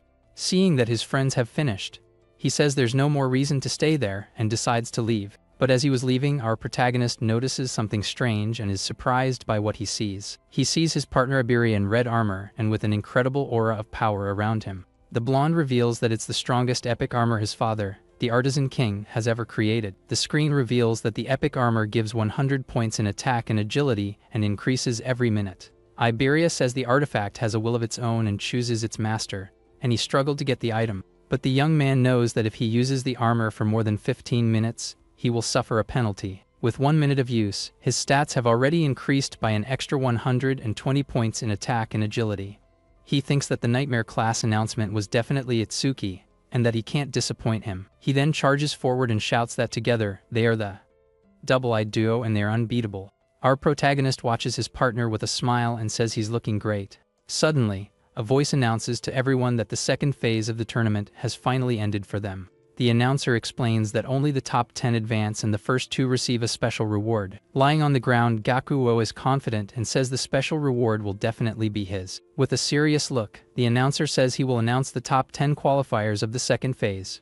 The screen reveals our hero in first place with over 100,000 points, leaving everyone behind. The others are shocked because Jin Taiwa only scored 60,000 and wonder how many giants he killed. Gakuo can't believe he came in third and wonders who the heck this Itsuki Tenma is. The green-haired girl, who came in second, says she would love to have a fight with our hero. Sayo is shocked by the power difference between them and wonders if she's really cut out for combat. Aja announces that the preliminaries are over and that our hero came in first in the entire country. She feels her father's happiness, who sees in the young man the new sun of humanity shining brighter than ever. Lying on the ground, Iberia celebrates and says with a smile that he already knew his partner would come in first. But he adds that he also did well enough not to embarrass the Doa's name. Our protagonist helps him up and says he did a good job and that he was quite surprised. With a funny face, the blonde young man is overjoyed with the compliment he just received from his friend. The announcer then officially declares that the preliminary event has finally come to an end. With that, our protagonist carries his tired partner on his back and takes him out of the arena. The scene then shifts to District 1 of the southern continent, where an old man with a white beard is meditating. A soldier complains about having to watch the old man meditate, and another tells him to shut up and show some respect. The man reveals that this is Bargar, the commander of the southern continent, and that he is a true prophet. The soldier questions why he doesn't predict where the monoliths will fall so they can prepare. The masked man explains that although he only foresees a part of the future, he is on the same level as Mendo Izumi. He then reveals that the accuracy rate of his prophecies is 100%, and the old man wakes up. His servants help him up, and he screams desperately that the northern continent is in danger. With a terrified look, he reveals that a massive beast attack will occur, with one above level 100. The scene then shifts to a tree with blue leaves swaying in the wind during a starry night. Back at the arena, the commander notes that our hero's total stats have finally surpassed 1500. He explains that normally awakened gain 50 stat points each time they level up. With that, he says that the 1500 points put him on the same level as a level 30 awakened. The commander adds that his agility and defense can increase infinitely with his skills, but his attack power is the only thing that can't be increased, and Riku shouts that the food is ready. Faced with the situation, our protagonist turns towards the voice with a surprised look on his face. Sayo and Riku appear, and the guy with glasses says he prepared a bunch of his favorite dishes for him. Our hero decides to put that aside and thinks he can get an attack skill with overmimesis. At the table, he comments that it's been a while since he ate Riku's cooking and seems very satisfied with the feast. Our protagonist then realizes his partner isn't there and asks the group about Iberia. Aja explains that she healed him, but he was exhausted from the armor, so he's still sleeping. Riku is shocked that a level 7 cleared the nightmare class that neither he nor Sayo could beat. Riku asks if it was his food that scared her, but the girl points behind him in fear. A shadow with a red eye appears behind the guy with glasses, who hasn't noticed the threat yet. Drooling, the dark figure says it wants food and seems too hungry to wait. Suddenly, the shadow, which was actually Iberia, lunges and throws itself at the table to devour all the food. Riku gets furious and complains about the scare and asks why the blonde is eating at their table. With the bowl completely empty, the blonde young man faces Riku and seems ready for a fight. The guy with glasses breaks into a sweat, scared, and asks if the boy really wants to fight him. But Iberia just smiles and says the food is delicious, with his face covered in crumbs. Riku brags and says his food restored the young man's energy, which is why he's feeling good. The blonde compliments the food and says Riku should become a chef, and he wonders if that's a compliment. Mendo Izumi then interrupts and says that since they want to be saviors, he has a question. In front of everyone, the commander then asks what is the one thing they fear most in the whole world. Riku says his dream is to be a savior to save money and travel the world, eating very well. So, his greatest fear is getting old because he wouldn't have stamina, and his sense of taste would become too dull. Just thinking about it gives the guy with glasses chills, and he despairs at the mere idea. Sayo says she was born into a family of doctors and was therefore raised in a hospital. Since she was little, she saw many people suffering from all kinds of illnesses, big and small. The scene shows a sick person on a stretcher with a very frightening appearance to the girl. With that, she ended up developing a trauma and now fears even a simple cold. Our protagonist understands that's why she ran away when he sneezed the other day. The scene shows the young man sneezing, and the girl getting scared and running away, afraid of his germs. Mendo Izumi explains that Awakened live twice as long and rarely get sick, so she's safe. The commander then turns to Iberia and asks for his turn to answer the question. The blonde says that before, he was afraid of not passing the preliminaries and not getting the artifact. But now, with a smile, he reveals that his greatest fear is not being able to fight alongside Itsuki. With that, Iberia turns and asks what our hero's greatest fear is, leaving him speechless. The others are curious because they can't imagine what the strongest young man would be afraid of. He reveals that after his parents passed away, he was very anxious about how he would survive. With that, he was overcome by negative feelings like anger, sadness, hunger, and helplessness. But everything changed when Sayo and Riku appeared and helped him overcome that difficult time. His friends ask if he has a cold and invite him to eat something tasty to cheer up.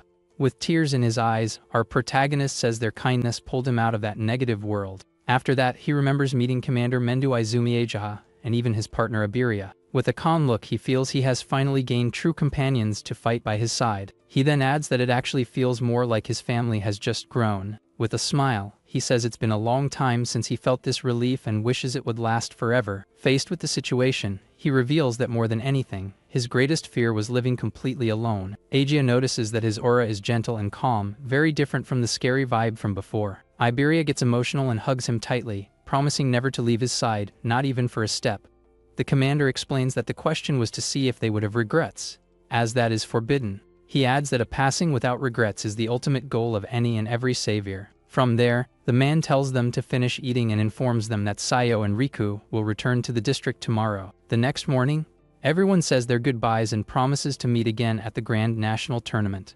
Our protagonist then jokes with the blonde and asks since when he became so close to Riku. He remembers wanting to ask Sayo something and decides to leave it for the main tournament. Our protagonist then sees Aegea running towards him and wonders why she's in such a hurry. The girl runs hastily towards her father with a very worried expression on her face. She stops in front of the commander and reveals she has secret information from the southern continent for him.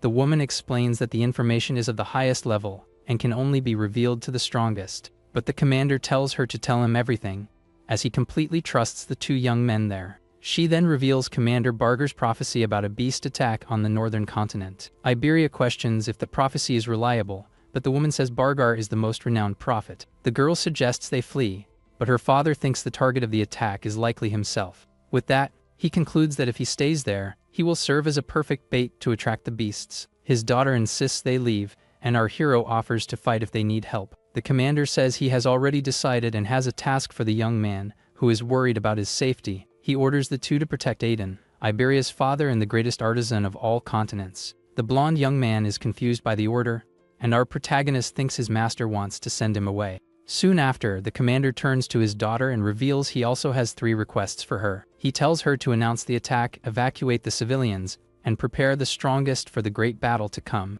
With his eyes glowing red, he orders Heighten to be called and says they will intercept the beasts there. Aegea informs him that Heighten is already on his way, and her father tells her to get some rest now. The blue-haired woman just stares at her father with a very worried and thoughtful look on the situation. The commander asks if she's curious about why he sent Itsuki away. With a flushed face, she says that as expected, her father can see through everything she thinks.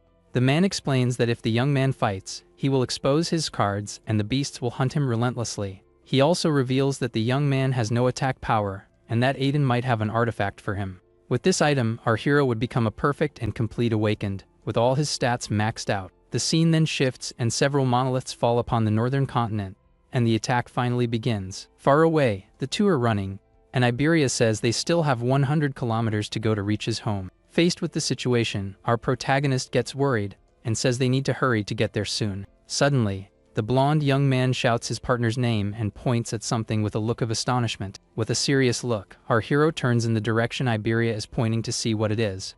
With that, they see a monolith falling right in the middle of the city and realize the attack has already begun. The monolith then crashes to the ground, and a gigantic explosion illuminates the sky with great force. Our protagonist thinks that if the beasts appear now, civilian casualties will be catastrophic. The city's awakened notice the monolith and panic because the beasts have arrived much earlier. A barrier begins to form, and Iberia says that if they help the civilians, they'll be late for their mission. Itsuki knows the blonde is exhausted but didn't stop because of his father and thinks he would hate the idea of helping. Suddenly, a giant stone fist crashes to the ground with absurd force right near them. But Iberia points to the city and says they need to help because without a strong awakened, everyone will perish. With a smile, Iberia changes his plan and says they will first clear the city and then move on. From there, a level 21 fire golem appears and prepares for the upcoming combat. The Awakened think that with 3 level 15s and 1 level 16, they can beat the level 20 creature.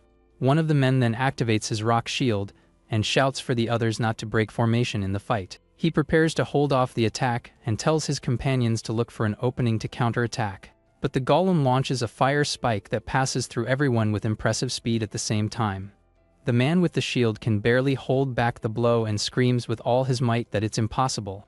The others panic because the guy with the highest defense was defeated instantly, and they don't know what to do. One of them shouts that fighting is suicide and that they need to run, but the golem attacks again without giving them a chance. The man with the headband says with a smile that the other guy is the one who needs to be careful.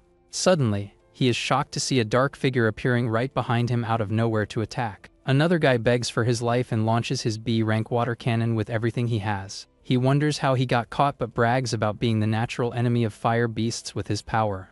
His companions watch from afar and suggest finishing off the creature to ensure victory in the fight. But the water elementalist tells everyone to stay away and says he'll finish the monster himself. Soon after, the fire golem revives, and the man is shocked while his friend shouts to kill it. From there, the creature launches a massive fire attack, and everyone thinks the fight is over for them. But a black ice structure appears and blocks the flames, and our hero appears right in the middle. Iberia tells them to relax and that they can leave everything to the powerful, double-eyed duo. Our protagonist tells his partner to evacuate the civilians, and the system confirms the defense increase. Iberia says they're not saviors yet, and one of the guys calls him arrogant for talking about Jin Taiwa. The blonde argues with the others, who say they didn't ask for help and were going to win anyway. One of the men then wonders if the ice armor our hero is wearing is some kind of artifact. With a serious look, our protagonist remembers something his master said before they left. The commander warns that his black sphere is powerful, but the casting time is too long to be useful. He then advises him to keep the ability as a trump card for decisive moments. Back in the fight, our hero realizes he can't use his sphere there, and the civilians get excited about his arrival. With that, he decides he'll have to crush the fire golem with his brute force to win the fight. From there, the young man charges and lands a powerful, lightning-covered kick right in the middle of the creature. The system confirms the activation of Thunder Wave, and he climbs onto the monster's head with great speed. Without wasting time, our protagonist discharges his energy and sends the golem flying with the impact. As the smoke clears, the fire creature is completely stunned by the blow it received. Covered in blue lightning, our hero prepares to attack again with everything he has stored up. He then lands a devastating punch on the monster's chest, and a large explosion occurs in the city. The civilians think the creature was already injured, and that the young man only won because of that and his age.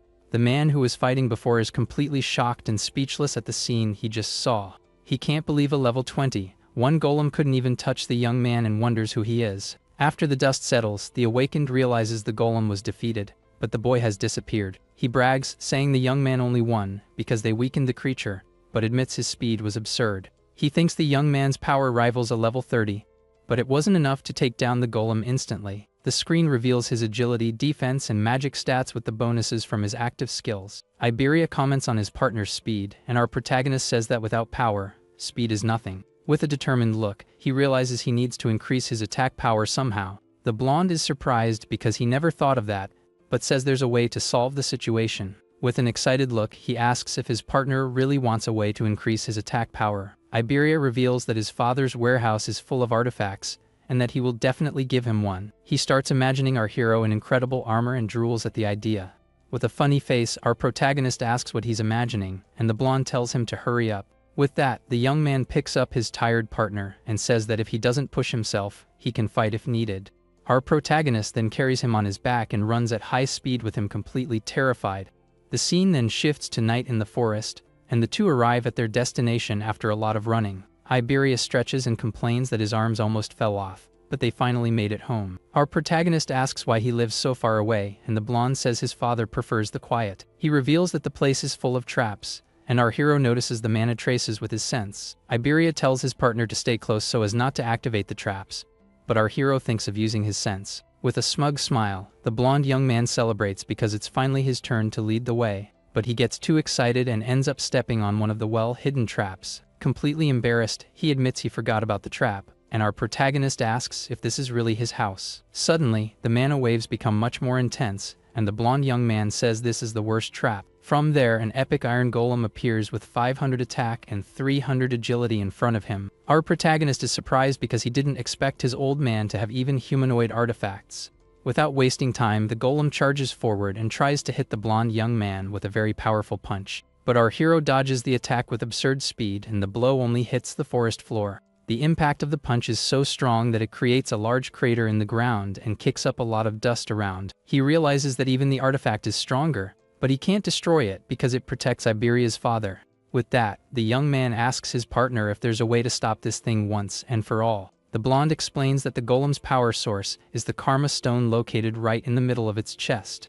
Our hero activates his Thunder Wave and says that even though he's weaker, he's still much faster than the golem. With a lightning blade in hand, he charges and prepares to hit the creature's weak spot at once. With that, the iron golem tries to crush him with both arms, using all its strength. The creature's giant fist comes down with full force, but our hero remains still, not moving. With a swift movement, he rips the karma stone from the artifact's chest. From there, the iron golem deactivates instantly and stops moving completely. With the stone in hand, he wonders if that's enough, and a warrior's shadow appears behind him. Iberia gets desperate and shouts for someone named Jasuk to stop what he's doing immediately. A man in armor then appears out of nowhere and attacks our protagonist with his sword in an instant. Lying on the ground, our hero sees the surprised man, who wonders when he appeared there so quickly. The warrior introduces himself as Josuk Bokudo and says he thought they were just bandits. He wonders who the young man is, as he didn't feel his mana until the exact moment of the surprise attack. Our protagonist, on the other hand, thinks the man's sword simply vanished and is intrigued. Iberia introduces him as his partner, but Itsuki cuts him off and asks where his father is.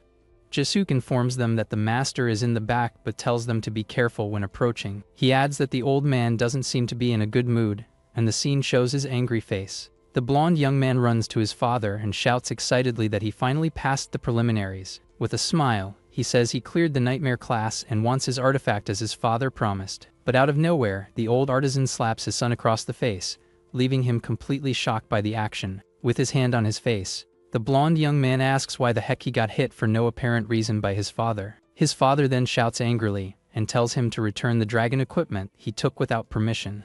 The blonde defends himself, saying he only borrowed it, but the old man warns him of the item's consequences. Angrily, he says he'll never use an item made by him again and runs off, dropping his bag. The old artisan then turns to our protagonist and asks if he's Mendo Izumi's second student. Our hero introduces himself and explains that he was sent to protect him because of the prophecy of the attack. Aiden stares at him and wonders why the commander would choose a boy with such an ordinary appearance. Suddenly, the old artisan's expression changes completely, and he notices something very strange about the young man. With a shocked look, he asks if the young man's level is fixed, and his order breaker stats appear. The man then questions if he's using some artifact to fake his stats, but the young man denies it. He then understands the situation and says it's no wonder his master made that special request for him. The old man says the commander is good at business, and our hero says he was only sent to protect him. Aiden reveals that in exchange for protection, he must give an artifact to the young man, who refuses and says he will protect him. Aiden says he doesn't mind giving the item but wonders why his master chose a flowed product. He then shows a golden crystal that doubles attack power and has a 99% critical hit rate. But suddenly, the old artisan explains that a mysterious crack appeared in the middle of the artifact. Because of this, the item became the broken critical crystal, which increases attack by 10 times but has a 0 critical hit rate. Our hero understands that the item is useless to others because the critical rate resets upon leveling up. With that, he takes the broken crystal in his hands and prepares to finally equip the artifact. Aiden calls him special and says the item is perfect for someone who doesn't level up like him. By defeating beasts, his critical hit rate will reach 100%, and his attacks will be 10 times stronger. From there, he equips the item, and the system confirms the Iron Fist of Destruction with a 0% critical hit rate. Our protagonist realizes that the critical rate only increases if he defeats enemies with higher attack, which he finds difficult. The screen then confirms that the critical hit rate increases by 1% for each stronger enemy defeated. Aiden says the item suits him, and our hero thanks him because his low attack power was a problem. The old man says they both fight for humanity and wonders if the beasts already knew his location. Suddenly, a blade of air cuts through the forest and rushes towards them with absurd speed. Faced with the situation, our protagonist defends Jasuk from the attack with his arm without even moving. The impact throws Iberia back, and he wonders what the heck just happened. He is shocked to see a green barrier and wonders why it appeared in the middle of the forest. Aiden says only the commanders know his location and wonders if the monolith was a coincidence. Jasuk warns that the beasts are coming, but our hero says they are already on their way. With his mana sense, he perceives something approaching at high speed towards them. Faced with the situation, he warns that there are 6 enemies but corrects himself immediately and says there are 8 in total. From there, several level 14-1 horned demons appear and prepare for battle. One of the creatures tries to attack our protagonist from behind, but he dodges with ease. He then activates his black ice wall and prepares for combat against the horde of monsters. Our hero thinks he can finish them all quickly with his Lotus Burst but hesitates. He knows Jasuk can withstand the impact but fears for the safety of the other 2 who are hiding. Aiden and Iberia are in the cabin right behind, and the young man doesn't want to risk hurting them with his ability. He then prepares to fight them all at once with his black ice blades. With a determined look, he thinks that in the end, fighting alone is still the best option. Suddenly, he feels another mana wave, much more intense than the previous one, and becomes very alert. From there, a level 24/2 horned guardian demon appears in front of him. Far away, a demon lord says the first wave of slaves has been sent to the human world. Sitting on his throne, he wonders which of the 8 demon kings should command the main force. One of the demons reveals he has noticed an important person in the human world and orders them to be captured. Yamaraja, one of the 8 demon kings, asks if the capture mission will also be for one of them. But the demon lord says a king could destroy his eye and decides to send a general instead. With that, he gives command of the main force to the fearsome monkey, devouring demon. The creature is one of the 8 demon kings, and it seems he hasn't eaten a human in a long time.